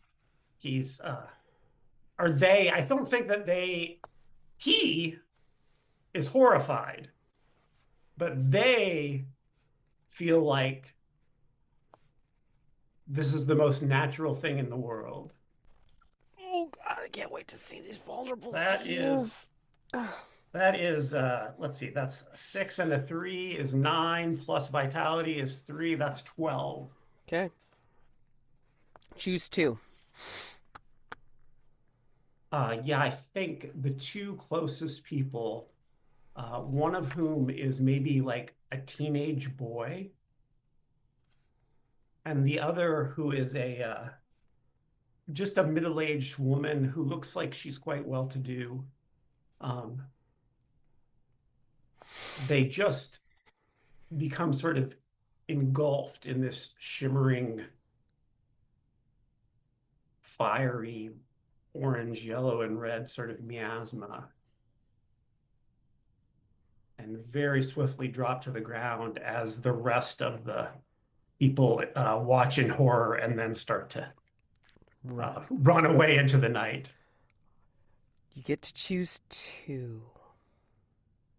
And tell me how you scar your reflection after. I think what we see is, again, we're back in the master printer's workshop, and we see the remainder of the woodcut just crack and split and crumble away in the printer's hands, revealing this smooth, like mirror-like obsidian large shard, sharp-edged but smooth along the surface. And it seems as though almost like from within the obsidian stone, we see this swirling image, like almost like a photographic print of red and orange and yellow. And it almost seems to like shift before our eyes. The blind printer sees nothing. And now when the broadsheet is delivered, there's just darkness where the image was. Which of those two things undertaketh are you taking? You may take something from your victim and add it to your personal quarters. Take that. And I will clear away the condition Kiss from Twilight, but only because the darkness that we're seeing is not of the King in Shadows, but of an entirely different source. I love it. I love it. Although long-term consequences will come for Kemuel. Okay. And I think what they'll take for their personal quarters is whatever the remainder of those gems that were inside these people, whatever that looks like now. Yeah. They take that. I think as your victims desiccate and fall away. Strangely enough, I think the thing also desiccates. So, you know what like a go piece looks like? But instead of being white or black, it's actually like kind of coppery colored. Yeah. So a nice spherical but like oval-esque, like a go piece, but coppery colored. And two of those, because like if you're picking them up from both victims, then that's fine. I think as we close out of that particular scene, I think Marybelle, it's like, you've pumped this orchid tree or whatever full of this poisoning action substance, and you see the orchid just writhe and die, and like like you see a disturbance off in the distance, and that's Kemuel. Like maybe you even see like the mists of what he's done, like kind of like drift overhead. But I don't know if you've ever seen any of that before, so you don't even make any connection to it to them necessarily. But yeah, you see above you that the orchid starts to collapse and shrivel. So, and Daymond, what do we see once it kind of, I don't know, flickers from the dark? Do we see anything, or Fabric. hmm? And we see fabric. An Mm. inexplicable amount of fabric. Bolts thrown about the workspace. There is a haze of fabric that fills this space and our imagination with what is behind it. However, I don't think it's the beauty in which we stay for very long. There was something about the way that it was described, but Daymond doesn't know what causes it. But it feels like as Kemuel consumes and that darkness resonates, it feels as though someone is jumping on a sheet, and Daymond Gray's psyche is bounced up and at high alert, and he bolts up from within the fabric, and we just see the top portion of him, silver threads, and a look of confusion on his face. Something isn't right. Something dark is afoot. And I don't think Daymond would be able to put what happened at the gardens with the jolt. There's too much of the green still in him. But I think well, the camera will see that whatever green was in you, like, like maybe like you had some green veining happen, like we'll start to see that it starts to shrivel up and then turn kind of coppery. But we'll see from the camera from behind you, like you've bolted upright and you're looking confused and kind of maybe worried. But behind you, there's an arm. And like I said, the arm is pale and as silky as it looks as well. There's like this texture that feels like maybe there's like some webbing, gentle webbing that has like kind of gone over it. And then like, we hear the voiceover of Hazel saying, "What's wrong? Is everything all right?"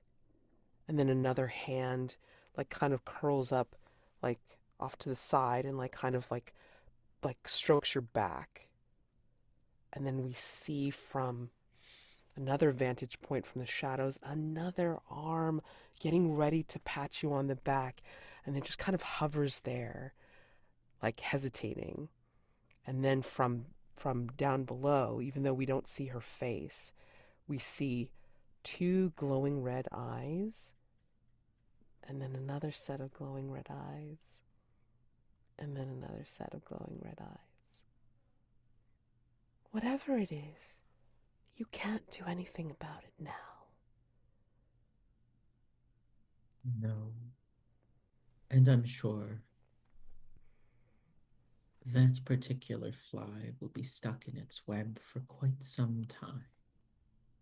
I mean, you didn't see any of that necessarily, but I No. mean, yeah. Daymond will lay back down into the embrace. Third the arm multi- disappears, the eye glow disappears, and yeah. Val,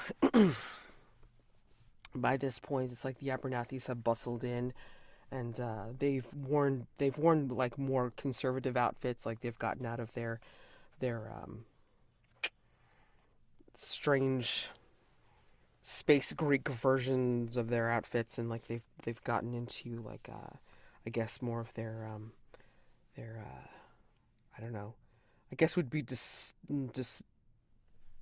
described as like, you know, gothic evening wear, but with more okay, I'll give a paint the scene, get like, you know, I'll ask for a paint the scene prompt. It's like, how are they dressed where it's traditional Victorian garb, but yet there is some sort of twist on what they perceive as the future in their dress? What is something that they're wearing that has been given a twist to show their perception of the future? I think Mr. Abernathy has a tie that has a very bold, colourful, geometric pattern on it that if Val does see it, but makes Val think of the 1960s and 70s. Any other thoughts on something in their dress that's a twist on the future? They've got a monocle. Instead of a thin silver chain, it is a pure white cord, reminiscent of an earbud cable. And I think she has an earring that looks like a cute little cat. They're so apologetic to you, Val. Cyrus will come up to you and say, I don't know what happened. I'm still canvassing all of our members, trying to find out who would have been stupid enough to bring such a wild animal into one of our portrait rooms. I promise you, once we find out who would have done such a ridiculous thing, we will provide reparation. For right now, we had brought in the doctor, and they were able to dress your wounds. If you would like us to have them provide some laudanum or morphine, can provide some pain-killing solace, and the Miss Isabel had ordered a carriage for you to take you back to, I believe it's Belgrave Square, to Hargrave House, yes? That's right. Thank you. We do. I appreciate your swift action. We I do fear I so may have. Portia's like My- all over herself. Yeah. My lady, I assure you it is quite unnecessary. I shall be fine. Your swift action and the swift action of your servant saved me. Well, please do let us know. I mean, if you're feeling poorly, if it gets worse, we shall call call the doctor for you immediately. Please, let us know, and we will find out for you who would have done such a thing. It's terrible. So sorry. Oh, will you be all right? I have some familiarity with recovering from injuries, my lady. I'm sure I will be fine given time. Now, perhaps if I am to move, it should be done soon. Certainly, of course, of course.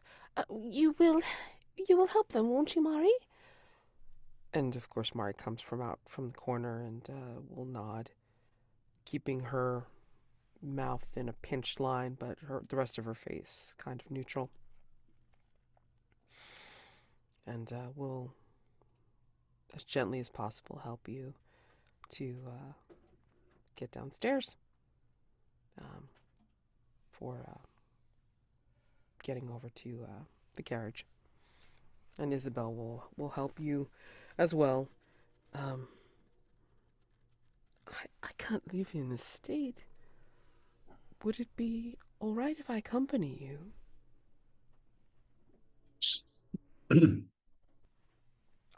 I'd be happy to, I don't know, help get you settled. I mean, check your dressings. I don't know, whatever you'd need me to do. I feel... Well, we have ample accommodations at Hargrave House, so if you're in need of a place to stay for a time. If that would not be an imposition, again, I'm in the midst of house hunting. I had not really thought of any other accommodation. I do not have any current friends. You have one now.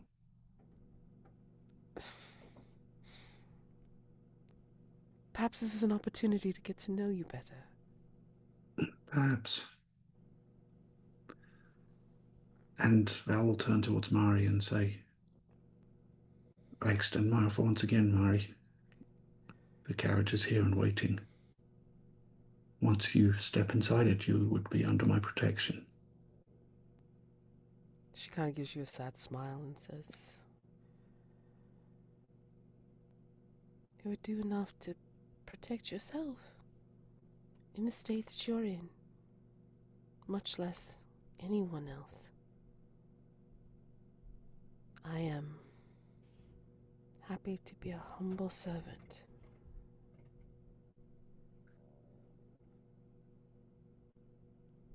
And then she turns away, but watches you be helped by Isabel as you both enter the carriage. And we close with the final unseen. Paint the scene.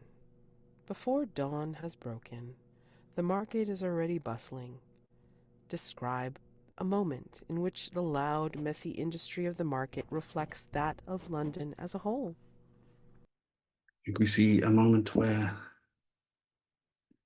one of the market workers is wheeling a cart full of the offcuts of the catch, fish that have perhaps been in the market for a day or two now and haven't sold and are beginning to get to the point where they will not sell. The guts of other fish that have been filleted on site, fresh today. And he wheels this handcart down a cobbled jetty and just tips it, and all the offal and guts and blood spills into the river. And as he turns to wheel the cart back up again, the now lighter cart back up again, we just see that there are layers and layers of dried encrusted blood and other filth there, where this is obviously something that is done many times a day, has been for years. We see at one of the stalls, a fish gets bought. And to prepare the fish, one of the workers pulls it tail first out of the pack and calls out above the roar of the crowd, "Fish up!" and chucks the fish across the rest of the stall. And it gets caught in a newspaper, wrapped up, and handed off to the customer in exchange for some coin.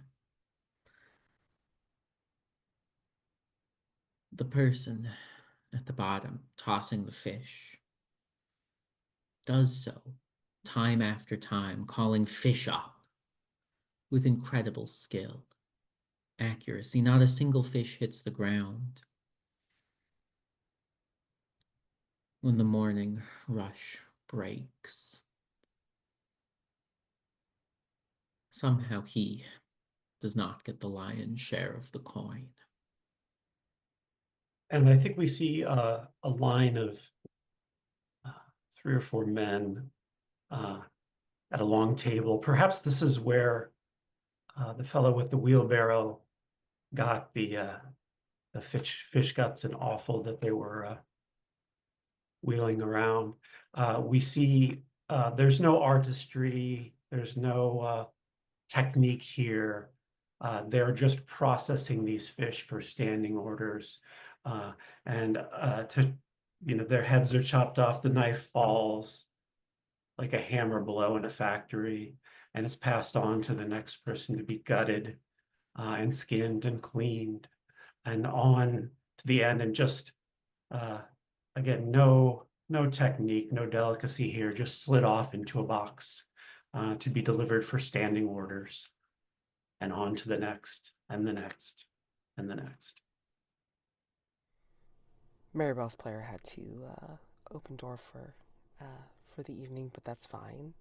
We'll just like wrap up. This will be like wrapping up for night phase. Where do we find your characters as dawn breaks? So, Kemuel, I begin with you. What do you do after Marybelle like takes down the like you see it's almost like a timber on the orchid, like you see it wither and writhe, and then it just kind of collapses, and then the rest of the people that didn't run away further out from you like have just kind of like shaken their heads or like kind of tossed off their confusion, are just milling about, or they are like kind of walking back to where they were, but confused about like why they were there in the first place. And any of the gems that may have been embedded in their head have kind of like dropped off and then turned into like varying stages of a coppery looking splotch or a hard like copper looking go piece, depending. What do you do? Where do you go? I think they will walk over to Marybelle, remark, "That's a night's work well done, I should say. Shall we take in the sunrise as we stroll back to Hargrave House?" And walk off into the streets. Daymond. Dawn is far too early a time to awaken after what occurred.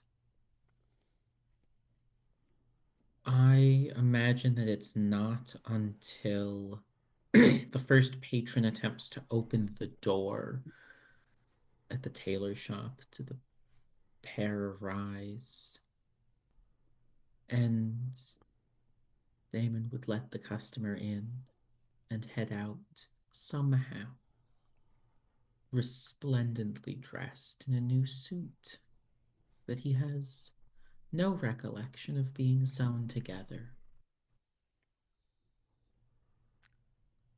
You don't have to tell me now what it looks like, but I'd like you to consider what this new suit looks like that makes you feel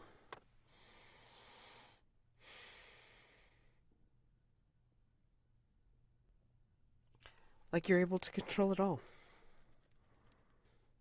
So think on that. Like what does that bespoke suit look like? All right? And I give you the choice. You will get a condition for this. Are you infatuated, mesmerized, or obsessed with Madame Beaumont? Mesmerized. Put that down, please. Question. Am I replacing a condition? I mean, I will be putting on a mask because I do have 3 conditions already. But did you want me to replace one? Silver Thread's green eyes can go away. Once that orchid's death occurred, you definitely dropped that and you've gained mesmerized. And I think as you're exiting the store, the shop, I think we see from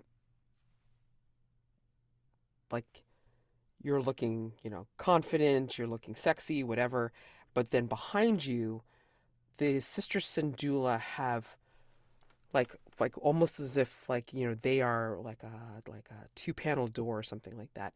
They've kind of come together, and then they've split apart, and after they split apart and let more patrons in, it's almost as if the store is intact and has never been messed up. Val. I think morning finds Val lying propped up in bed, bandaged, and I think they just wake as the sun starts to peek in the window. And looking to their left, they see Isabella asleep in a wicker chair next to the bed where she's been keeping watch. What does she look like as she sleeps? Younger, older,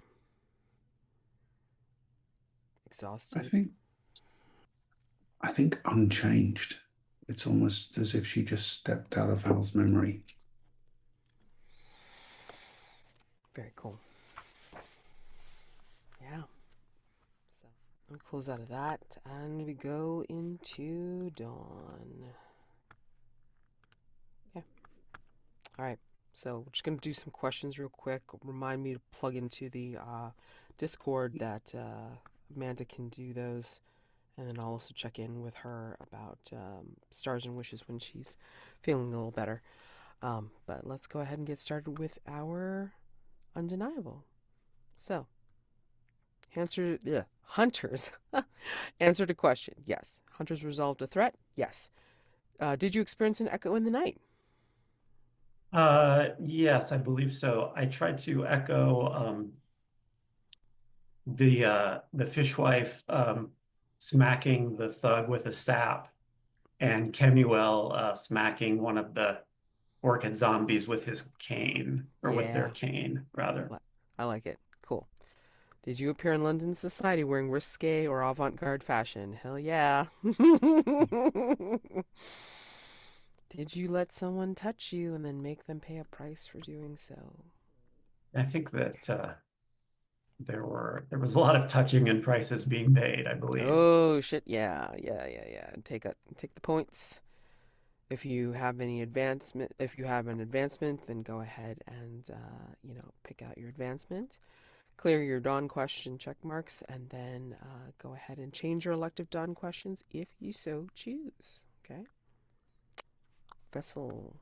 Daymond. Hunters answered a question. Hunters resolved a threat. Did you experience an echo in the night? I believe so.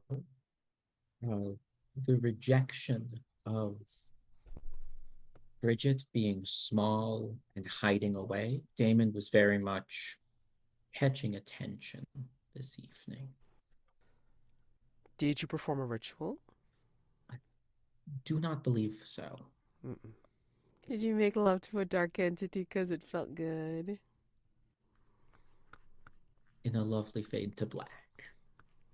Good. Okay, take those points. Go ahead and add to your advancement track.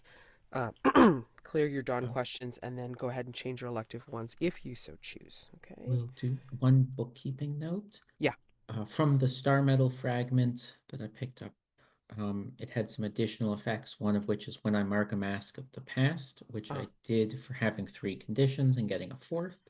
I can clear a condition. Okay. I will be clearing yearning for the green as that no longer feels like it applies. Perfect. Okay.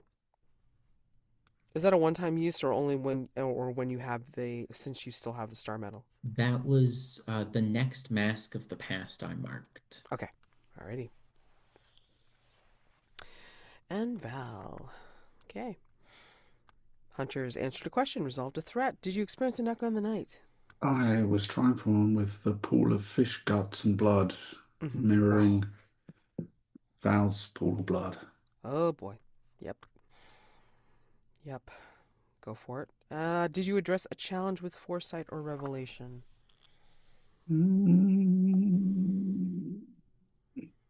mean, could maybe argue foresight for using the time travel to be in 2 places at once and allow me to sneak into the Waitley's house. I'll take it. Did you veer from your vows and punish yourself for it?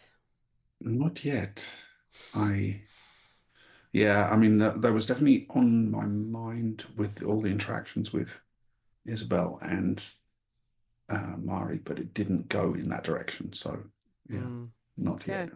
All right. Well, take your points, add them to your advancement track, clear your check marks, and then if you want to change your elective dawn questions, go ahead and change them and do so. Okay? And if you guys have any advancements, go ahead and choose what your advancement will be. Okay? All right. I think with that, if there's no other, dawn housekeeping or anything like that, everybody rolled pretty damn well. I mean, and Val took the 6, so it's not like anybody's. Oh, I was going to ask, did you want to give me any condition to represent that injury? Or... Oh, yes. I kept meaning to ask you. Back wounds. Or if you want to get fancy about it, you can always put down claws of the beast. Or claws of a beast. Yeah, like that. Okay, that's fine. And I have some long-term consequences for Kemuel, so I got to figure out some juicy stuff to put in for that.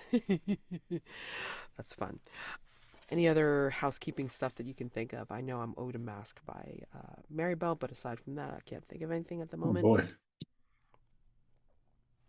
I just saw the marks on Kemuel's masterwork. Yup.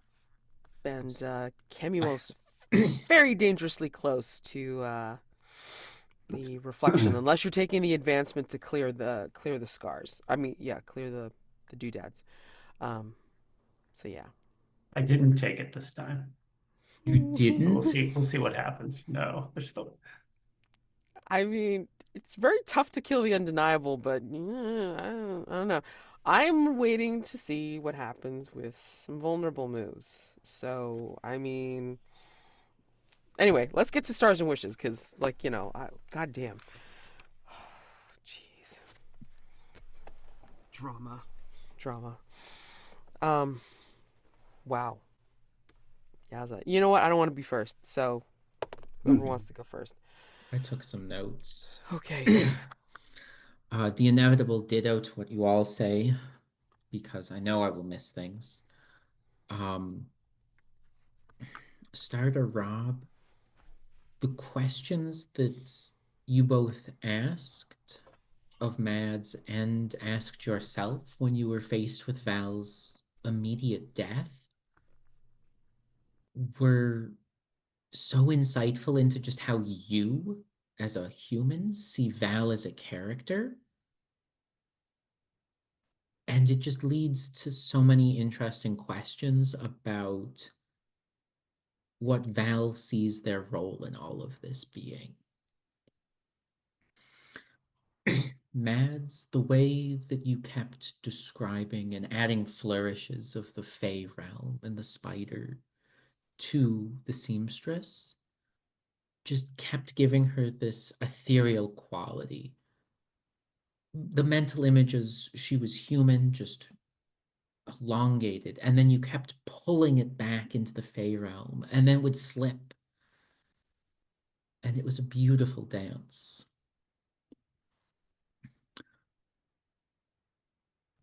Mark, what the hell?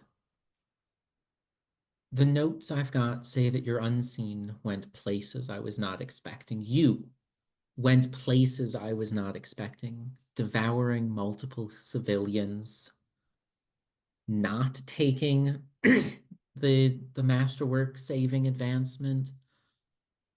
You're playing Kemuel like no one I've seen play the Between before. Of you both, like, Kemuel is ever present, and yet you personally want Kemuel gone. And it's just this great clash. And then, though she's not here to hear it, star to Amanda for Marybelle's ability to consistently say exactly what needs to be said, and yet miss every amount of subtlety behind it. The conversation with Kemuel, the conversation with Hattie, just missing any amount of subtext. And the star is that, I'm sorry, the wish is that we are all feeling better and able to attend next session. Yeah, I did not take notes. I should have been. I am so intrigued by what's going on with Kemuel, and they're approaching showdown with the completion of the final degradation of the masterwork. And I don't know, it's like I don't know whether to cover my eyes or like eagerly await what's coming, because there are so many interesting possibilities for what could happen when that masterwork, that final checkbox is checked. I really enjoyed the way, Mads, you twisted the knife for Val. That's like, it's the classic dilemma of save one, condemn the other, and like Val's like trying to refuse to play along, but of course it's not gonna work. So they're gonna get their heart broken one way or another, no doubt, probably both ways. Yeah, I'm really looking forward to, I don't know, it definitely feels like the whole sense I got this session was full of like, we're starting to build toward a climax of some sort. So I am really excited to see where I can take Val in the course of that climax. Because I have some ideas, but at the same time, I'm like, I'd thought quite far ahead with this character, but now we're getting to the point where I'm like starting to wing it more. So I'm going to do some more thinking. But yeah, but also I'm like know the character better now, which is nice as well. So I'm starting to understand the character better, what makes them tick. Yeah, Daymond again with I really enjoyed it was such a different encounter with a threat than what you typically get, where it's like a confrontation. This was very different and really interesting. I'm kind of delighted we're going down a different it looks like we're aiming toward a different resolution path for that particular thread. And even though Val has not been involved in it yet, I'm intrigued to see if that might happen next session. I think I'd give a star for what I felt like was just generally a really nice contrast between these really intimate, melodramatic, romantic scenes with Daymond and with Val, and then the sort of chaotic resolution to the orchid with Marybelle and Kemuel. It felt like a really, really fun contrast. Yeah, so many good things. Rob, star, along those same lines, I liked really seeing Val's sort of physical and martial competence and confidence contrasted with the sort of delicacy and high emotions of seeing this person that they weren't at all expecting to be in this time, and all the intense feelings that go along with that. And I really liked the mirror of telling Mari that she could make a choice, having, I think, previously told her that she would always have a choice to make. So really, really fun callbacks there. Again, Amanda's not here, but I loved the ruby shears stabbing into the orchid and the plant screaming. Jeremy, I really loved all the scenes with Daymond, but just to pull something out, when he said, they are my friends, there was so much genuine warmth and affection, in contrast to kind of what a motley bunch this is. But it really felt like Daymond really does like value this kind of little found family.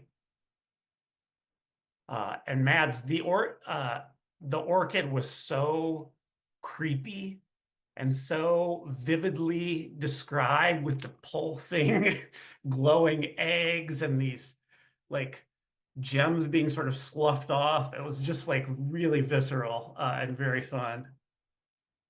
Yeah, I'm excited to see us for as we move towards some kind of finale, see us dig in a little bit more to these remaining threats that haven't had as much screen time.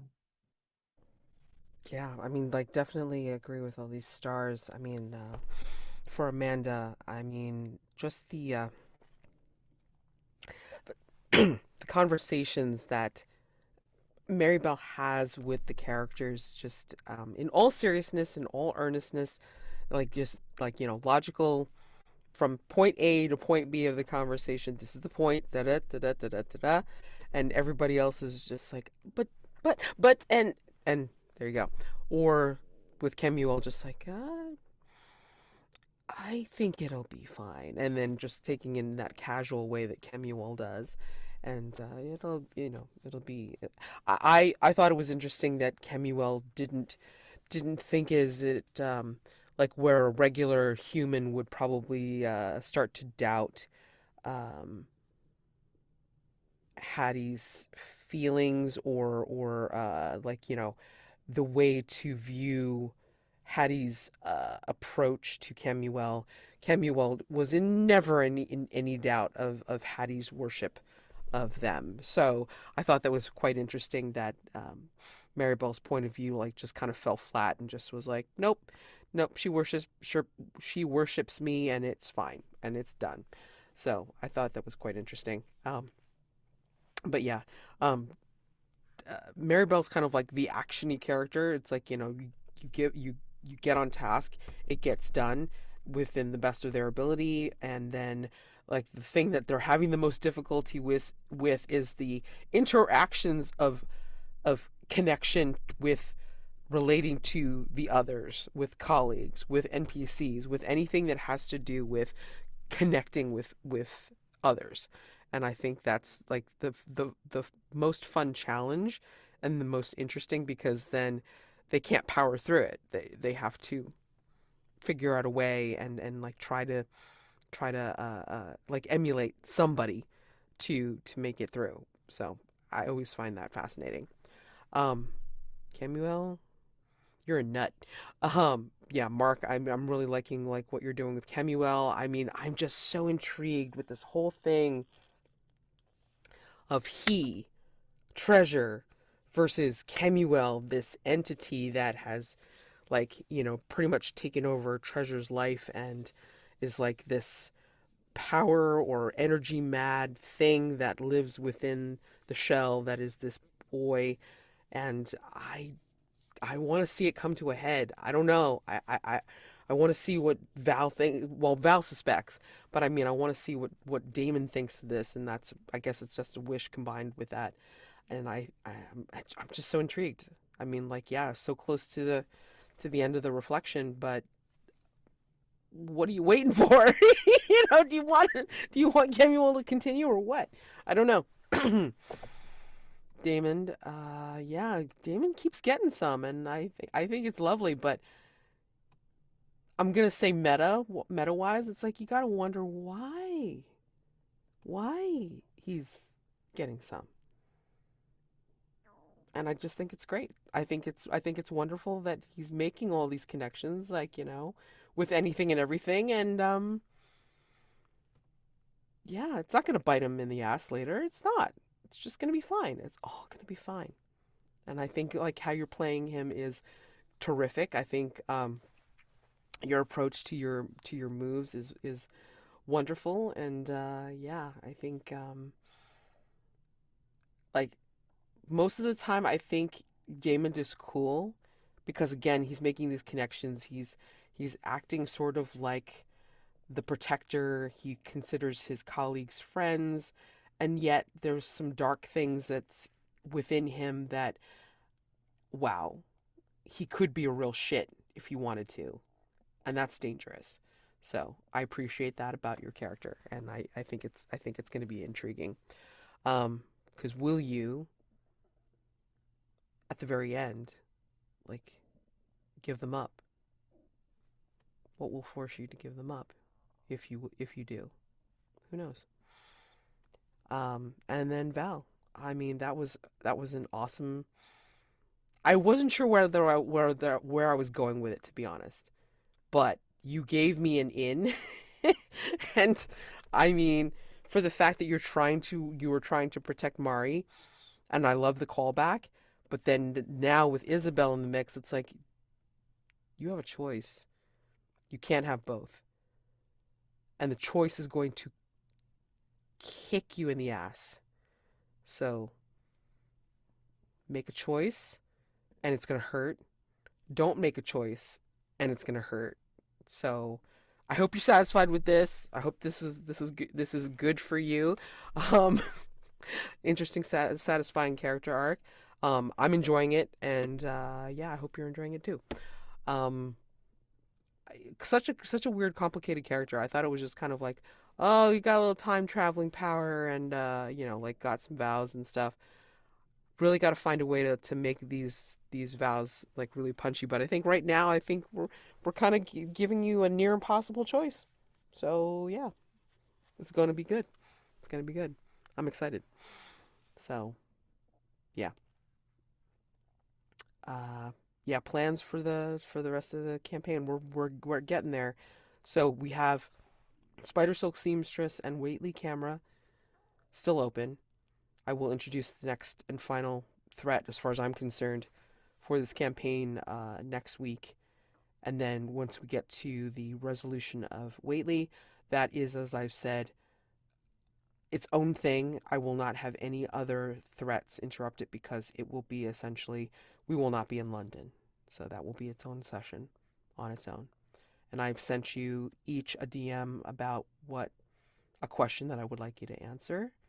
So if you haven't already considered it, please make sure that you give me an answer, like over the next week or so, because it's something that I'm trying to consider working into something for the future. And yeah, we'll be hitting day phase for the next session, and I'll be introducing the new threat. And yeah, continuing on.